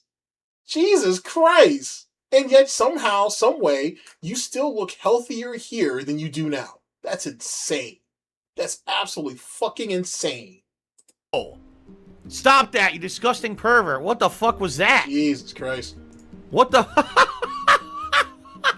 What the fuck was that? Better than no hope at all, I suppose. Come on, man. That was ridiculously stupid. Why the fuck was that line even in the game? No! No one cares about that stupid shit, you idiot. Oh my god. He acts like a gay man stuck in a straight woman's bar. He's just repulsed every... Oh, who wants to see this? This is gratuitous? This is gratuitous sexual content? He covers his eyes. He is a terrible streamer. He is no fun. DSP is like, I don't do this anymore. The Phil of 10 years ago would have said she had nice tits, but not me. I respect women's. I think it's because of Cat. The second he hooked up with Cat, DSP lost all sense of like masculinity. It's like it went out the window. I'm 100% sure she probably slaps him around. The only reason why we don't know is because Cat's smart enough to beat his ass with a phone book. Okay. Shut your fuck up! Shut up! Phil. Oh, God. Lord. Because you don't leave any marks, you beat him with a phone book. You better get back on that stream, Phil. You better have my $200 a day. After getting kicked off of Twitch and... All right. So big ups to Hits and Gundam for that. Oh, big ups for that. That's where the phone book meme comes from, just in case you guys didn't know. Oh, good shit. Good shit. True champion amongst champions. Okay, right back at it. Said, you're being insanely loud over here. Why are you doing this in the middle of the morning? And rightfully so, she has the right to yell at me. I shouldn't have done that in the middle of the morning. You know, my fault. I already apologized to her. I shouldn't have done that. She has the right to sleep. Just because I'm more of a night owl and I stay up later, and she goes to sleep earlier than me because she... Okay, my fault. Actually, let me catch this real fast. I missed one from... Thank you, Aish Yamamoto, for the $4.99. Let's see what our boy Aish Yamamoto said. Not sure what I was doing at the time, but my fault. We're going to play catch up. IC Yamamoto has donated $4.99 and says, oh, not sure if you caught it, but DSP said if his wife left him, how would it affect him? That's as wild that on screen she means nothing to him. I'm not surprised by that at all. No, I did miss that, but I'm not surprised. I'm not surprised by his response. Not at all. Not at all. She's an accessory. You know what I'm saying? Like you said, they're in an arrangement. This is an arrangement. This is a deal. You know what I'm saying? There's no real love there and whatnot. It may have taken a while for at least the two of them to come to grips with that or to terms, but that's not a relationship. You know what I'm saying? Just like the situation with Wings and fucking Kelly. You know what I'm saying? That's one side as hell. I do believe that Kelly loves him. I think Wings she's there to take care of him. You know what I mean? And in a lot of ways, same thing with Review Tech USA. Same concept. You know what I'm saying? They're there to, Lauren is there to take care of his ass and to basically rear his kids, which I don't even know if he really cares about them in that way, to be honest with you. But big ups for the 5. I appreciate it. Works earlier. You know, it's messed up that I should have never taken the call. What I should have done was denied the call and instead said to Wings, hey, I'm not going to take your call, but we can talk in chat because my wife is asleep next to me here. But I didn't do that. Okay. Yeah, you didn't value her, so I got you. The priority was another man. I got you. I suppose you live by the snort, you die by the snort. Okay. So, basically, look at these idiots. What are you talking about? She woke up and walked across the house. Yes, I just said I left the bedroom and came into the office to talk to Wings because I didn't want to wake up my wife, and then I ended up waking up my wife. But that's not true because he said during the phone call that his wife was right next to him. That's the shit that really strangles him. I was holding on to that. Sorry, Chad, I was holding out on you. But that's the truth. He said during his phone call with Wings that his wife was laying right next to him. He's saying before he even jumped onto the call, Wings called him. He gets up out of bed immediately and goes to his office. Two things can't be true at once. And walked across the house and opened the door and said, you're being insanely loud over here. Why are you doing this in the middle of the morning? Hold up. Let's bring that back. I didn't mean to go back that far. No, actually, I went back too. We'll be good. Well, this will work. And see what just happened. Like, who are these guys? Why are they messing with him like that? And he calls me on Discord, all right? I shouldn't have answered because it was the middle of the morning, right? So what I did is he's called me on Discord. I got out of bed. I came in here and I answered his call. And we talked for like 30 minutes about everything. We talked about these guys who were trying to mess with him, and he thought that they were his friends, and because he had done co-op with them before. And I'm like, dude, they're not your friends. This is the same as your other co-op buddies, and people are trying to bait you all the time. And we had a long conversation, probably like 30, 40 minutes, I would say, about a million things, okay? So that's that. That's what happened. And then basically what happened was, as we were talking, my wife woke up and walked across the house and opened the door and said, "You're being insanely loud over here. Why are you doing this in the middle of the morning?" And rightfully so, she has the right to yell at me. I shouldn't have done that in the middle of the morning. You know, my fault. I already apologized to her. I shouldn't have done that. She has the right to sleep just because I'm... Now, I want you to pay attention to his body language as he starts saying this. Let me bring it right back to here. I want you to see how he starts looking up, how his eyes are moving around. It's basically, fuck you, bitch. This is my house. I should be able to do what I want. But he can't do what he wants. So now we're starting to get incredibly aggressive or passive aggressive doing this. Take a look. To yell at me. I shouldn't have done that in the middle of the morning. You know, my fault. I already apologized to her. I shouldn't have done that. Groveling like a worm. Like a goddamn worm. She has the right to sleep just because I'm more of a night owl and I stay up later, and she goes to sleep earlier than me because she works earlier. You know, it's messed up that I should have never. That's actually a great question, David. If she can't hear him literally down the hall, if he's in his office/studio and she's in their bedroom, and if she can hear him from down there, then where else can she hear him from? And if that's the case, can she really hear all of the begging? All of the, hey, I need groceries. My wife needs DoorDash. She doesn't want to cook. Does she hear all of that shit? Makes you think. For taking the call. What I should have done was denied the call and instead said to Wings, hey, I'm not going to take your call, but we can talk and chat because my wife is asleep next to me here. But I didn't do that. Okay? Yeah, it is funny how he won't say middle of the night. Like it sounds like he's a drunk loser who stays up all night watching other people, stalking other people, instead of being in bed with his wife. Maybe that's the reason why he avoids it. So, basically, look at these idiots. What are you talking about? She woke up and walked across the house. Yes, I just said I left the bedroom and came into the office to talk to Wings because I didn't want to wake up my wife, and then I ended up waking up my wife because I'm an idiot. Okay? Like I said, story don't sound right. I'm sorry. She's supposedly in bed, asleep, has sound earplugs or whatever the fuck, and she still heard him. What was the point of getting the earplugs? But on top of that, the way she came in there and she basically walked his ass down, it sounds like she's done that before. It doesn't sound like the first rodeo they had. It sounds like, hey, he does this habitually. He's loud constantly. And this isn't the first time he's had to tell her that. But then again, whatever. Well, I'll save that.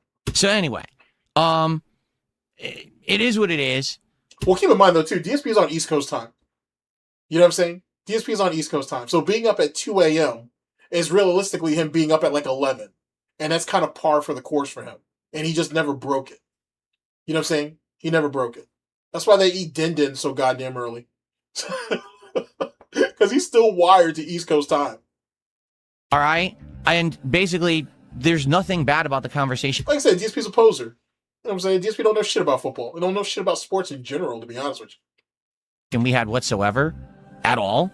I think that hopefully it was a conversation that he will get something out of.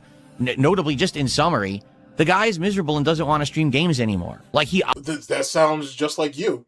Great screenshot. Wow, Phil, you're really presenting yourself to that mic. Outright doesn't want to do it, but he says he's trapped and he can't really do any other kind of work.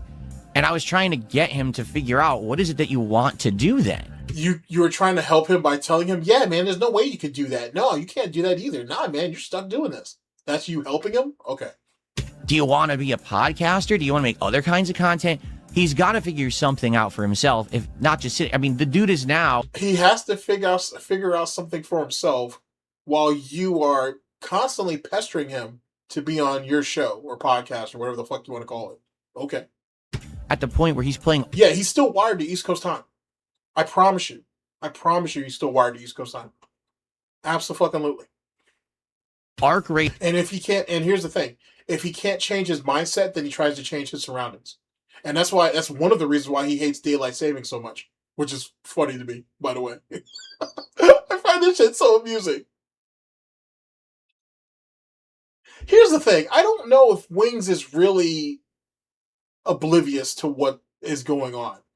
Like, I feel like Wings in a lot of ways, but not completely. I don't know, I feel like he was humoring him to some degree. Like, you know what I mean? Because you could see as the conversation was going on that Wings is just becoming more and more frustrated. But that's just me. I don't know. Maybe it's easier just to not be confrontational and rock the boat. I guess. I'm not built like that, but whatever. At 1 o'clock in the morning with 2 people who he thinks are his friends who are actually trolls. You mean 3 people who really think they're his friends? Who are spamming the N-word on his mic on his stream. This is not the way. You know what I'm saying? Like, sounds like a cult leader. This is not the way. Wow. It's not. It's just not the way. Now, in reality, you guys are right. I probably shouldn't be bothering. Agreed. Like, Wings is not completely inept. He's stupid. He's stupid as hell, but he's not that stupid. Like, why is it my problem? It's not. It's not my problem. It's his problem. But you didn't mind staying up for 45 minutes or 40 plus minutes talking to him about it. Makes you think. Figure. Yeah, game recognizes game. Or scammer recognizes scammer, for sure. Out his own life. But, you know, I'd like to try to help people, and maybe that's just not my job, and I should step back. Who was he helped? I like to help people, but that's not my job. Who have you helped, Phil? Fucking A. Problem. It's not. It's not my problem. It's his problem to figure out his own life. But, you know, I'd like to try to help people, and maybe that's just not my job, and I should step back. Oh my You know, maybe Christ. that's the case. Maybe Oh I my should just be Christ. like, all right, you know what? Wings is Wings. If he's going to make mistakes, he's going to make mistakes, and I can't stop him from making those mistakes. You know what I'm saying? You know, it is what it is. So that's what happened, and basically at this point, yeah, now I'm never going to be accepting calls from Wings of Redemption in the middle of the morning ever again. Middle of the morning. Oh, that's not true. If Wings calls, first off, I'm pretty confident he asked Wings to call him. More importantly than that, if a conversation, no matter what time of the day, happens, I can see DSP taking it. As long as he's not on stream, to be honest. You know what I'm saying? At least not on his stream. If it's on Wings', he's probably fine with that. Holy shit. Facts. Like, he can't even help himself, so how are you going to help somebody else? How does that work? You beg for a living, and you're trying to tell another e-beggar, oh, well, hey, beg this way, don't beg that way. Hey, cut off everybody in your life and only be dependent on me. That's the way. You know what I'm saying? That's a weird way of going about it. On Discord, that's probably a bad idea, particularly because it's going to wake up my wife, and, you know, will anything ever come of it? Like, I hope that he got something out of the conversation. I don't know if he did. So you disturbed your wife's sleep, allegedly, but you hope that he still got something out of it worthwhile. Okay, that's an interesting way of prioritizing another man over your own wife, but do you. I hope he took some of the stuff that I said to heart. I do feel like Wings can succeed. Okay? Not by listening to you, but all right. Seriously, I know that he can succeed. 100%. I feel for the guy. But he has to get out of this, this loop that basically he's stuck in. This loop of he can't make money, he can't get views, he can't get any kind of notoriety on the internet. His trolls are the reason because they troll him and mess up with his content, so then it gets him depressed, so then he drinks soda and he eats bad and... There's just a small slip. I'm going to see if anybody in chat picks it up. It's a very, very small slip, but I want to see if you guys catch it. Exactly, just like him. But let's see if you guys catch it. Basically, he's stuck in this loop of he can't make money, he can't get views, he can't get any kind of notoriety on the internet. His trolls are the reason because they troll him and mess up with his content, so then it gets him depressed, so then he drinks soda. See how, did anybody catch it? Fuck, I gave myself up. Did anybody see it though? Did anybody hear it? He's like, his trolls troll him, he gets depressed, and then he drinks And then he had to quickly add soda to the end of it. Oh, Philly, Philly, Philly, Philly, Philly, Phil. Philly, Philly, Philly, Philly, Phil. One more time. Why, Phil? Why would you sit there and out your ass like that? What's wrong with you, boy? What's wrong with you? Basically, he's stuck in this loop of he can't make money, he can't get views, he can't get any kind of notoriety on the internet. His trolls are the reason because they troll him and mess up with his content, so then it gets him depressed. So then he drinks soda and he eats bad and he can't sleep. That's literally DSP. Not the soda part, but the drinking, the staying up late, the eating shitty food, all the door dashing. He's literally describing himself. That's beautiful. That's fucking beautiful. Oh, so much projection. So much fucking projection. Oh man, it's good shit. And that screws up his schedule. So then he can't do other things either. And now his whole life is messed up. And then it just gives more ammo to his trolls to make more content, which then messes with him. You see what I'm saying? It's an endless loop. He needs to break the loop. I can't do it for him. No one can. Yeah, because you've broken your loop, right, Phil? Like all these detractors out here that are basically whose families you're feeding, allegedly. You're just starving them all out. There's no content at all for them. Right, Phil? Right, Phil? Right. Do it for him. He's got to do it for himself, right? It's really weird here listening to an e-beggar saying they need to do something for themselves. That seems strange. And I hope that he will, but there's not much I can do about it, you know? Yeah. See, that's the best part about DSP. The more you can get him talking and making him feel like he's in control, the more he'll out himself. Or you give DSP enough rope and he'll hang himself. Which is the reason why I came up with that quote. Because it's so true. And he constantly proves me right doing so. And he can't help it. He really can't. The more he tries to restrain himself, it'll just be a little bit more time until he finally blows up. So, there you go. He has things he can share. I'm sure he does. Not really. Not at all. Not at all. Holy shit. Well, DSP can't self-reflect because he has to admit that he's a failure. And he can't do that. He legitimately can't do that. And when you go back and you look at the DM leaks with PPP, there's a lot of truth in there. Like how DSP feels about himself, how he feels about his content, how people look at him. I think he was honestly being real with himself there. He can go ahead and try to retcon it later, but I honestly believe that's how he felt. That everything he does fails.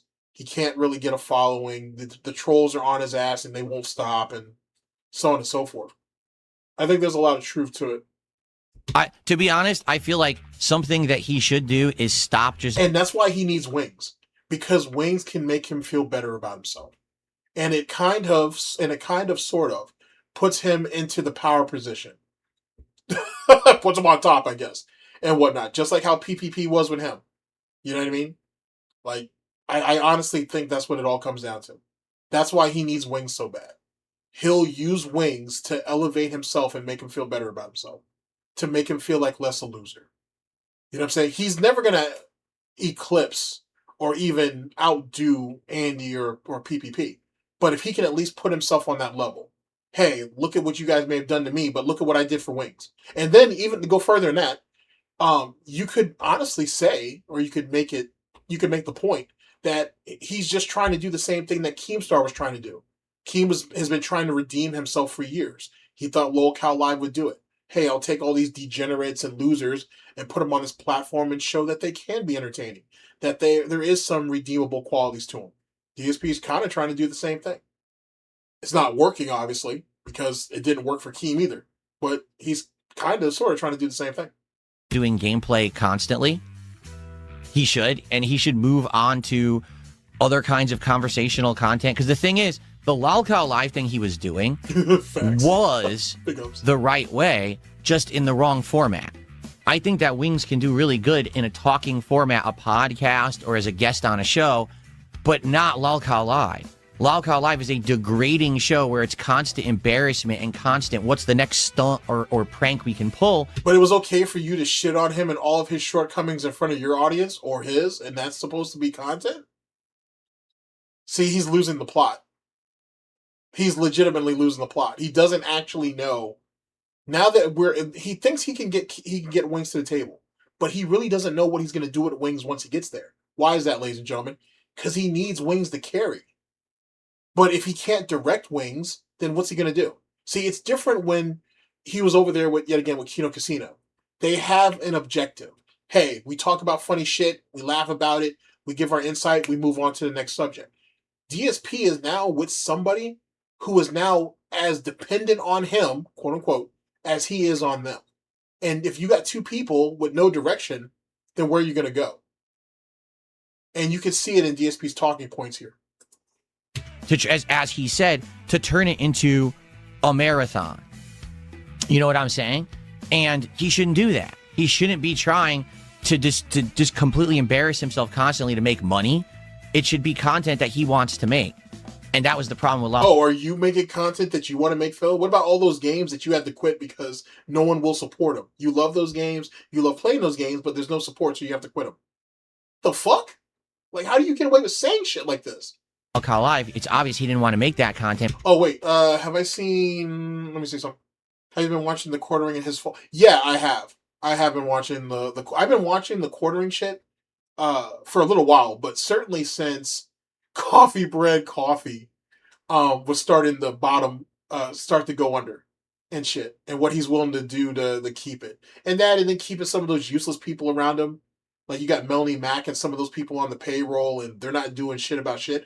I will say this. I didn't know this about Melanie, if this is true, of course. But Melanie Mack was married, but her husband is gay and ended up leaving her for another man. I don't know if that's true or not. If it is, oh shit, that explains why that chick is the way she is. If it's true. Holy fuck. That's crazy. I thought Laura Southern had it bad. She didn't have it that bad. Her fed husband left her. But fuck it. Hey, bro. Holy shit.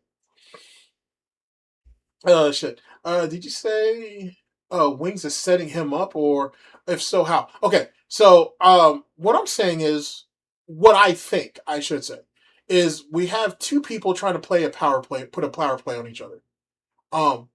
If Wings can rope DSP onto LolCal Live, that's a win. That's a big fucking win. The difference is, though, between what DSP is doing and what Wings is doing, is Wings doesn't bring it up to him. He doesn't tell DSP, hey, you should come on LolCal. He's not going to do that. He's going to sit there, he's just going to wait DSP out. I said this on the last stream.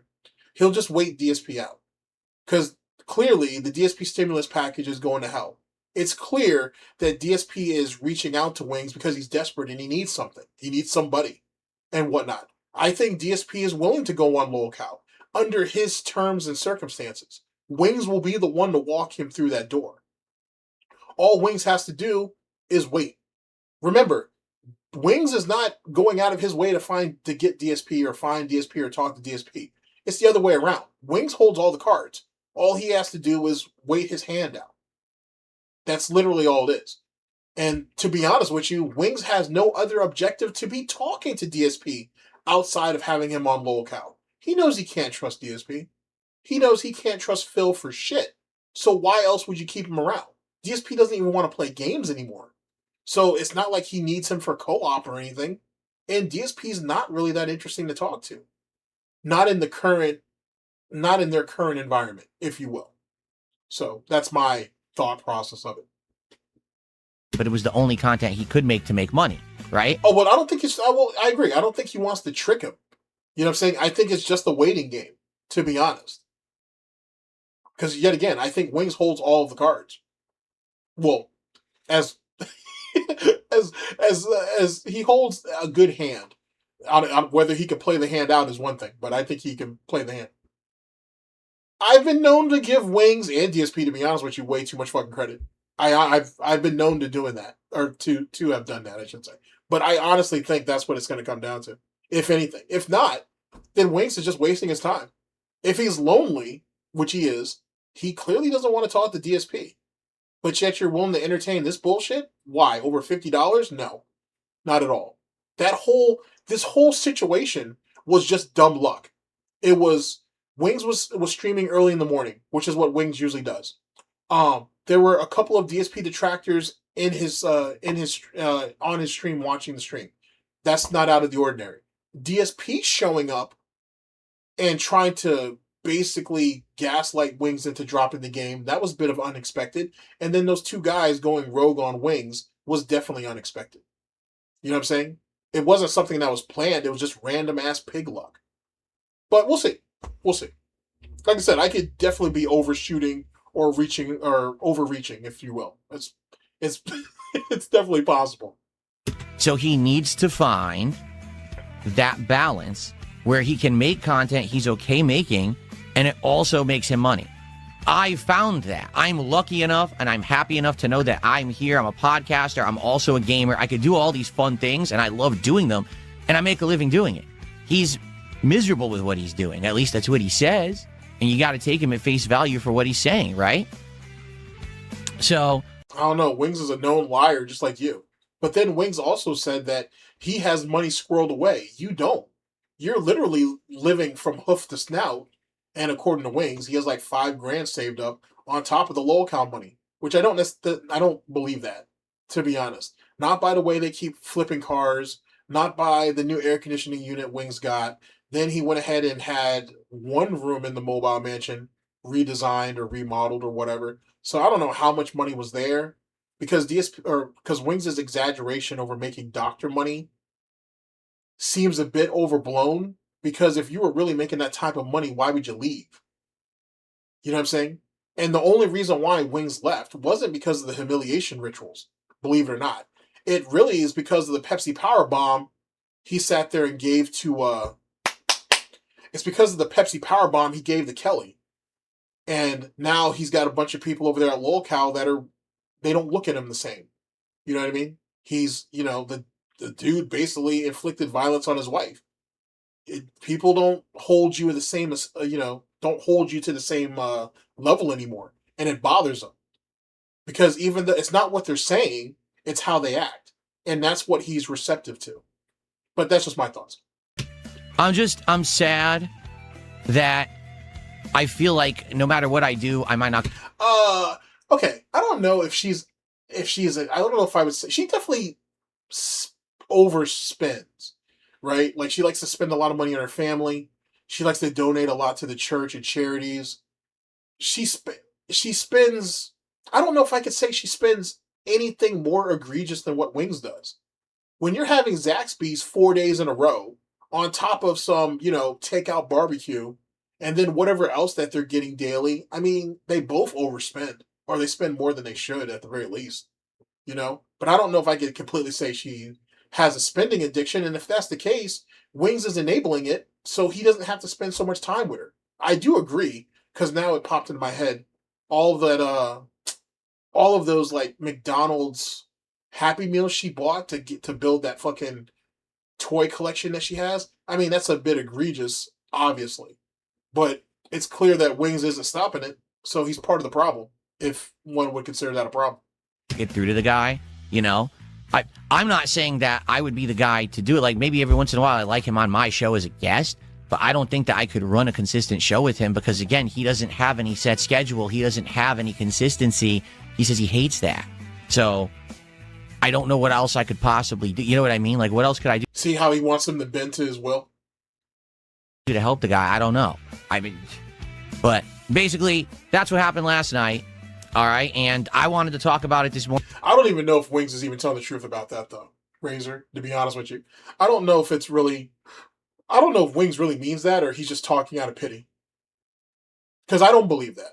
I don't believe that Wings will sit there and finds enjoyment in DSP's, 20th Dark Soul run or Demon Souls or whatever the case may be. I don't believe that. I don't believe that at all. It doesn't sound right. It doesn't sound right at all. And DSP is not someone that you should be holding in reverence. You know what I mean? Wings has accomplished way more than DSP has. Old Wings did anyway. I just don't think that's the case. But that's just me though. I don't know. Morning, so that you should know exactly what happened. All right. There you go. That's what happened. I was insanely loud. and I disturbed my wife, and she got upset with me, and rightfully so. She should have gotten upset with me because I shouldn't have had that conversation at 1 to 1:30 or 2 o'clock in the morning with how late it was. Like I said, I was watching his stream and then got caught up with what was going on, trying to help him, and next thing I know, here we are having a conversation on Discord that we shouldn't be having that time of the day, right? So, it is what it is. Enjoy, because it's already on the internet. I'm sure everyone's clipped it and put it all over the place, all right? And that's that. Okay, cool. Let's do some quick shout-outs, and then we will get to massive amounts of reacting here on the podcast. Don't worry, we're almost at the end of this. I'm not going to subject you guys to that. Okay, cool. So let's see.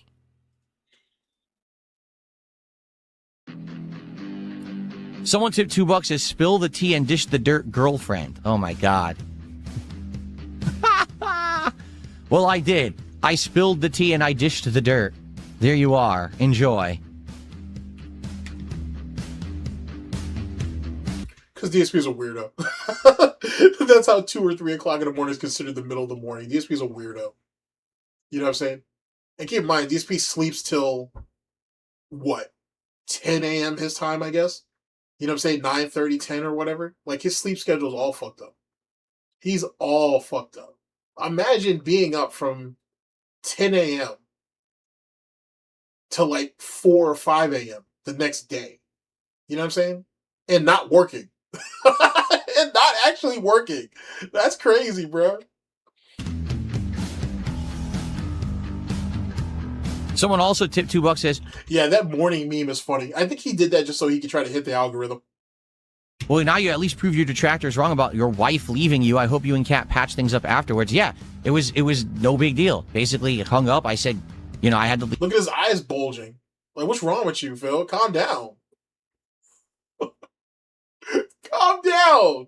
Like, here, I'll bring it back to where his eyes are somewhat normal.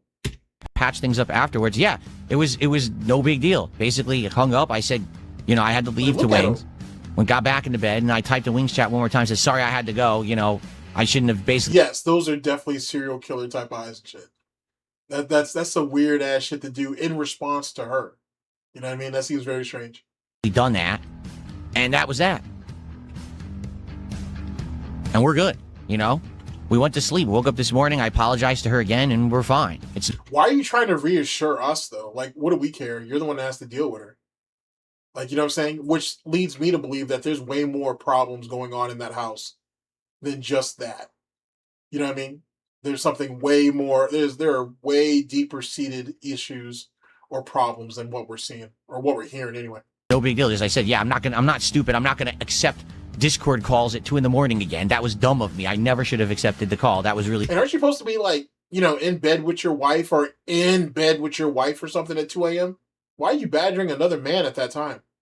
That seems weird in itself too. But then again, it's part of his habit. So it is what it is. Stupid. Okay? There you go. Alex from Phoenix did a $5 super chat and says, you stepping in to prevent his stream from being shut down was the right call. Well, like you said, his stream wasn't going to get shut down. It was just going to get demonetized. If anything, it was going to get demonetized. So no big deal. Can't help anyways. Cheers. Oh shit. One of y'all just caught it. Let's see. One of you guys just caught it. Good shit. Because for a minute there, I thought I was just tripping. I was like, maybe I'm not hearing that right. Ozzy's Game Room says, wait, he accepted the call? I thought he called Wings. Hard to say.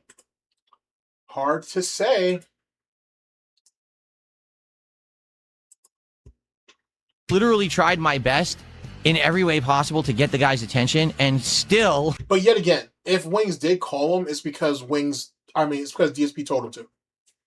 Or asked him to, whatever. His trolls got to do that, and it's like, you know, you see the house burning down, and you yell to everyone fire, and you call the fire department, and you break the windows open so people can get out of the house. You're doing everything you possibly can, and the house still burns down. And it's like, oh.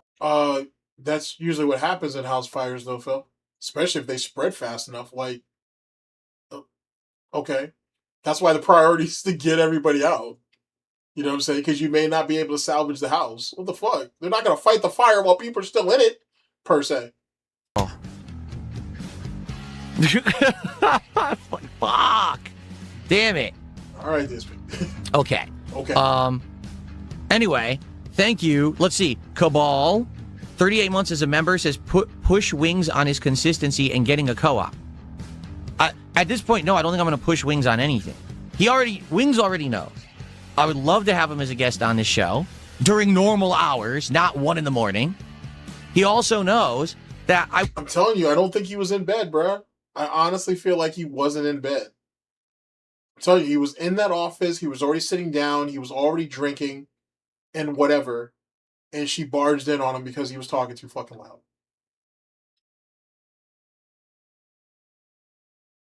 Wait a second. Let's see. You can hear in one of the clips on Discord, Wings just trying to call him.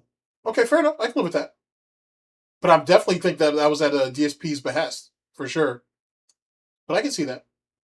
Actually, I think it's in the original. I think it's in Meerkat's original video and whatnot, where you can hear like the whole dialing sound for Discord, and that would probably be on Wings' line or Wings' side, I should say. But Phil ends up calling when he picks up. Man, there you go. would be willing at some point to maybe do something with him, whether it's an ongoing thing, whether he didn't sound overly loud with his whole with his ASMR voice, basically. With his ASMR voice. So who knows, man? Who knows if it was really that he was loud?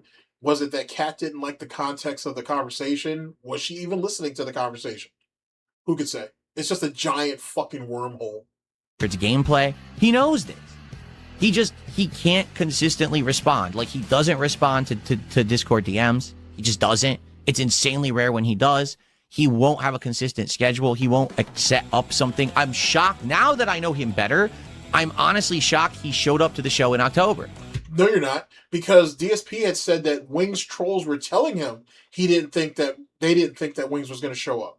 So you're literally lying.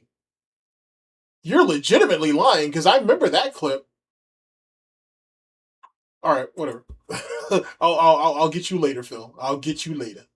Really, I am. I'm 100% my... Okay. Yeah, basically TLDR. Wings tried to call, no response. Phil called him back, and that's when the call actually happened. Okay, there we go. Big ups, chat. Jaw's dropping now. When he showed up, I was like, oh, that's cool. But I'm telling you, that was still at DSP's behest. So, there you go on that. I don't know if DSP had to go ahead and top off his drink or whatever before the call happened. Not sure, but sounds about right to me. And then, Let's see. Or him and Kat were having a conversation. He bailed to talk to Wings, just a tinfoil hat theory. Hey, man, all theories are welcome here. Sooner than later, we'll figure it out. I don't know. No, but Banana Jose, you're right. He says, hasn't she said before sound travels far in your house? Yes. And that's what I mean. That's why this was incredibly stupid of me. I don't remember her saying that. I mean, she might have, but I don't remember her saying that. I remember DSP bitching one night saying that Catherine was cleaning the bathroom and he wasn't sure if they could hear it through his mic. He had said that. He's complained about his neighbors being loud at least twice. He had said that he couldn't clean at night, like vacuum and stuff, because his neighbors would be able to hear it. But then there was another night where Kat was literally vacuuming the house and he admitted that she was, and there was no problem there. I don't know, man. There's just so many lies to keep together and shit. Holy fuck. To accept a call in the morning, I should have said, no, that's going to be too loud. No matter where I go in my house, she's going to hear me.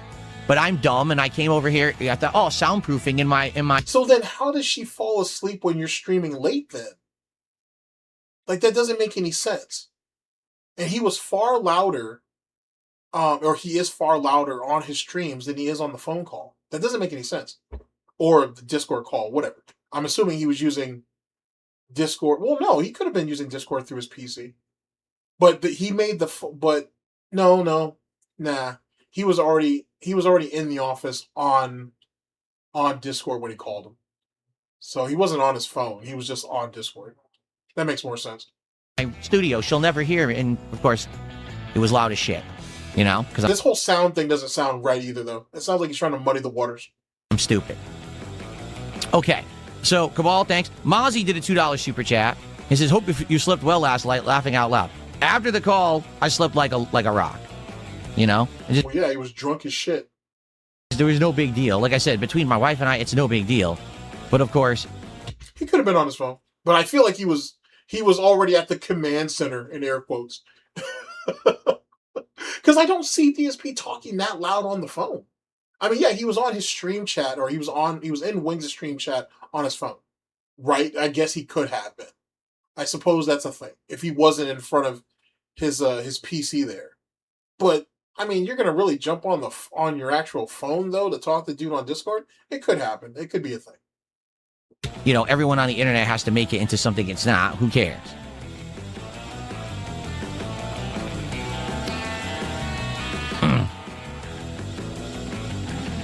Okay.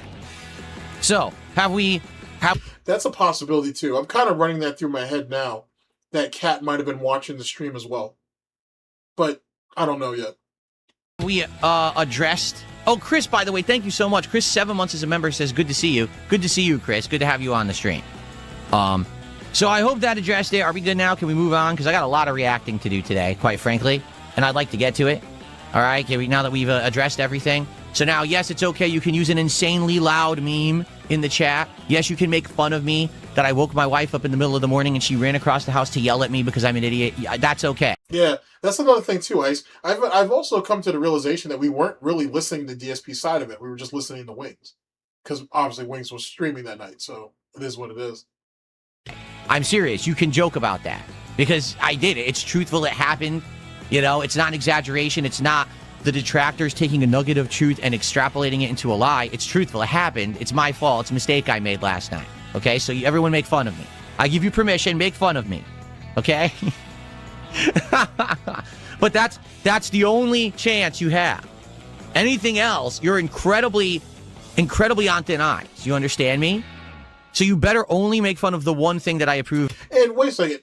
If she was really in her room, right? He was being loud and everything. Why did she have to get up, I should say, and go down the hall or across the house or whatever the fuck to tell him to quiet down? Why couldn't she just text him that? Like, why exert more energy than you need to? I don't know, whatever. You making fun of me for? Whatever. Okay. What's up, King Michael? How you doing, man? All right. Are we good? Cool. Okay, let's turn this fucking... This music's trash, bro. Holy fuck. Fuck, we still got a ways... Okay, we still got like 2 more minutes. Let me see if he says anything else. This music is terrible. Someone tipped $1.50 and says, when you hear Wings saying things like he hates streaming and he hates playing games, do you really think people will show up to those... Oh, let's see. That's what pissed me off. I've been watching GTG and Tenor for years. That nugget of truth thing is annoying as shit. That nugget of truth thing is fucking silly. Absolutely fucking silly. But it's his only out. You know what I'm saying? He doesn't have a real out outside of it. You know what I mean? Just like how people take this one moment where I had a bad reaction or I said something wrong, and then they turn it into content. Well, it's not just one moment. Like, it happens weekly. Fuck. It happens multiple times in the same damn stream. Here, let me give you an example. I can prove this. Let me give you an example. Think about when Snort Hogan first started. Like, when he first started out, right? He fell into the same kind of category or the same way as most guys did. You only catch a little bit snippet here, a little bit snippet here. You know what I'm saying? You really chop shit up. Now, you see Snort Hogan, I should say. Snort Burnell kind of too, depending on what it is. But Snort Hogan will have these much larger segments in his video, right?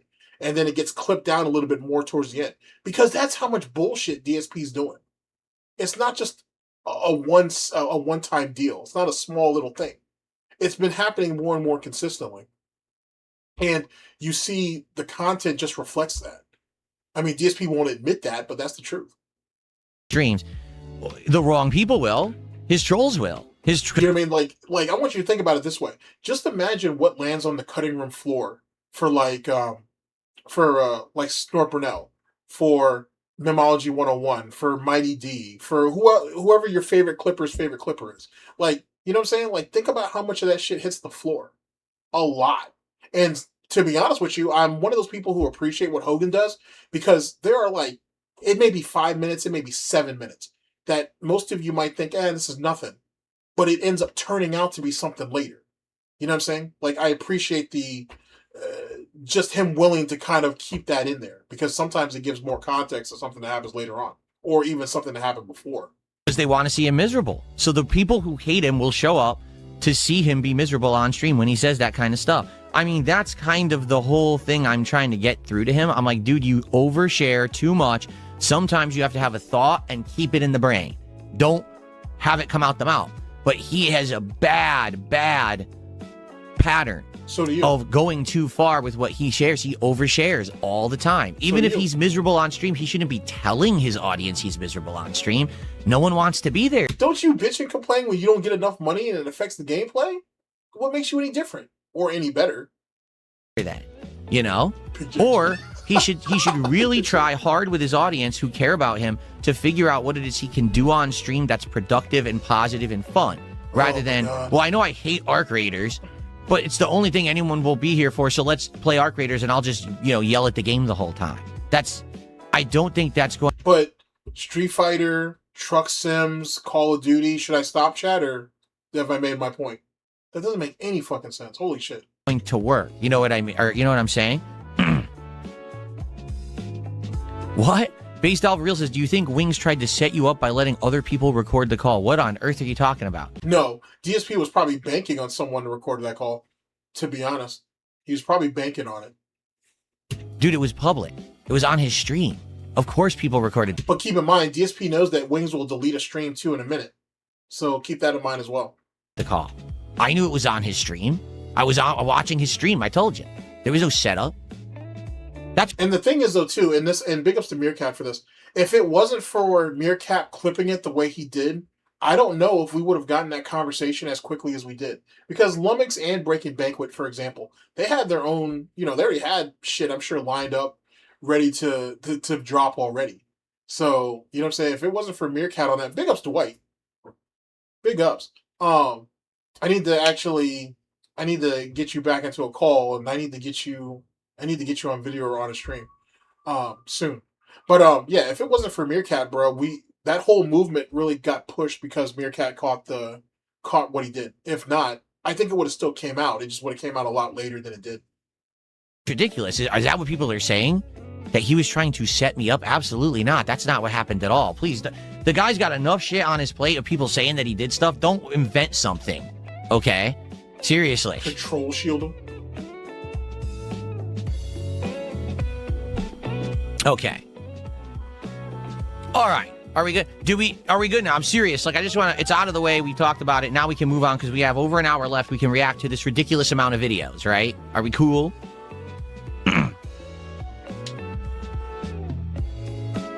Would I consider doing drama content with Wings? I don't want to do drama content. I just don't know how much more I can explain to you guys. I don't want to do drama content. I want to talk about all these games. I want to play games. That's the content I want to make with you guys. All right? It's not, content that I want to make with you guys, not for them, but with them. That's telling.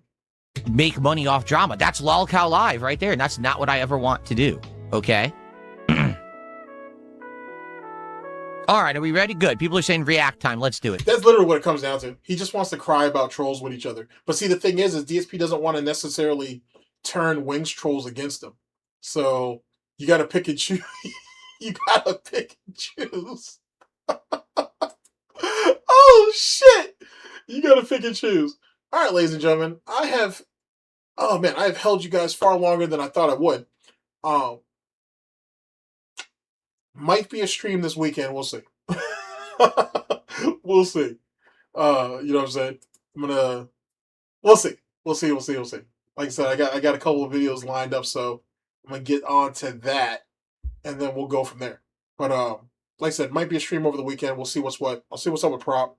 Because we weren't able to get him back onto the call, so maybe he'll free him up later. But I had a blast. Like I said, we agreed to disagree, at least on the concept of where DSP was at. Well, where DSP started, we know where he ended, but where DSP started. I think we had some pretty healthy discord, to be honest with you, or discourse, if you will. We'll figure it out eventually, sooner than later. But at least giving you guys the layout of the house, if you guys haven't seen it, I think that'll at least help give some context. I don't think they started in the same room. That's just me. I do not believe that they started in the same room. And to be honest with you, I don't even know if they ended up in the same room at the end of the night or the end of the morning or whatever the fuck you want to call it or he wants to call it. But I don't think they started in the same room. I honestly think that wasn't the case. And I think that right there will tell a much bigger story once we get that locked in. You know what I'm saying? So take it for what it's worth. So the DSP and Cat start in the same room. When DSP ended up getting into the office, was he literally on his phone using Discord, or was he on his PC? If we once you start kind of locking all that shit in, everything else will kind of fall into place. But that's neither here nor there. Anyway, people, like I said, thank you all for coming out. I very much appreciate it. Let's see here. All right. I very, very, very, very, very much appreciate y'all coming out. Like I said, good time all around. And let's see if I can kind of figure out where we're at with this. Oh, that's right. It doesn't activate until I activate it. And like I said, I appreciate all your contributions. But no, for real, I do appreciate your contributions and whatnot. Like I said, you guys don't owe me anything, but I very much appreciate it. And like I said, I'll catch you guys probably another day or two before I have a video come out, depending on what it is. And like I said, maybe we can. I'll try to get you guys over the weekend. Maybe we will see. And like I said, I'm sure the restreamers are going to be out in full effect and whatnot. So I'll go ahead and leave you guys to it. But I want you guys to think about, though, like I said, what I said. And next time we reconvene, we'll pick it up. On top of that, I want you guys to actually kind of think about this, but not too hard. Does DSP really have one thing you could say that's good about it? Like I said, that question was posed to me a couple days ago. I haven't found one. I don't think one exists, to be honest with you. But my opinion's kind of skewed. I can admit that. So why don't you guys take a couple days and think about it?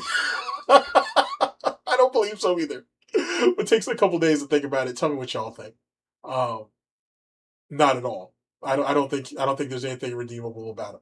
That's why I want to talk to you, Dwight. We'll circle around to that evil conversation. I've got some other things I'd like to talk to you too, but we will bring that up for sure. Take care of yourselves, people. Like I said, thank you guys for coming out and whatnot. Sorry, I failed you with the proper situation. I could have. There's some things I can test out. I'm sure I can make the phone call better. So that's a failure on me. But big ups to Proper for just showing up, though, giving us some insight. Big ups to all y'all. And like I said, take care of yourselves, people. And let me go ahead and play y'all out. Later.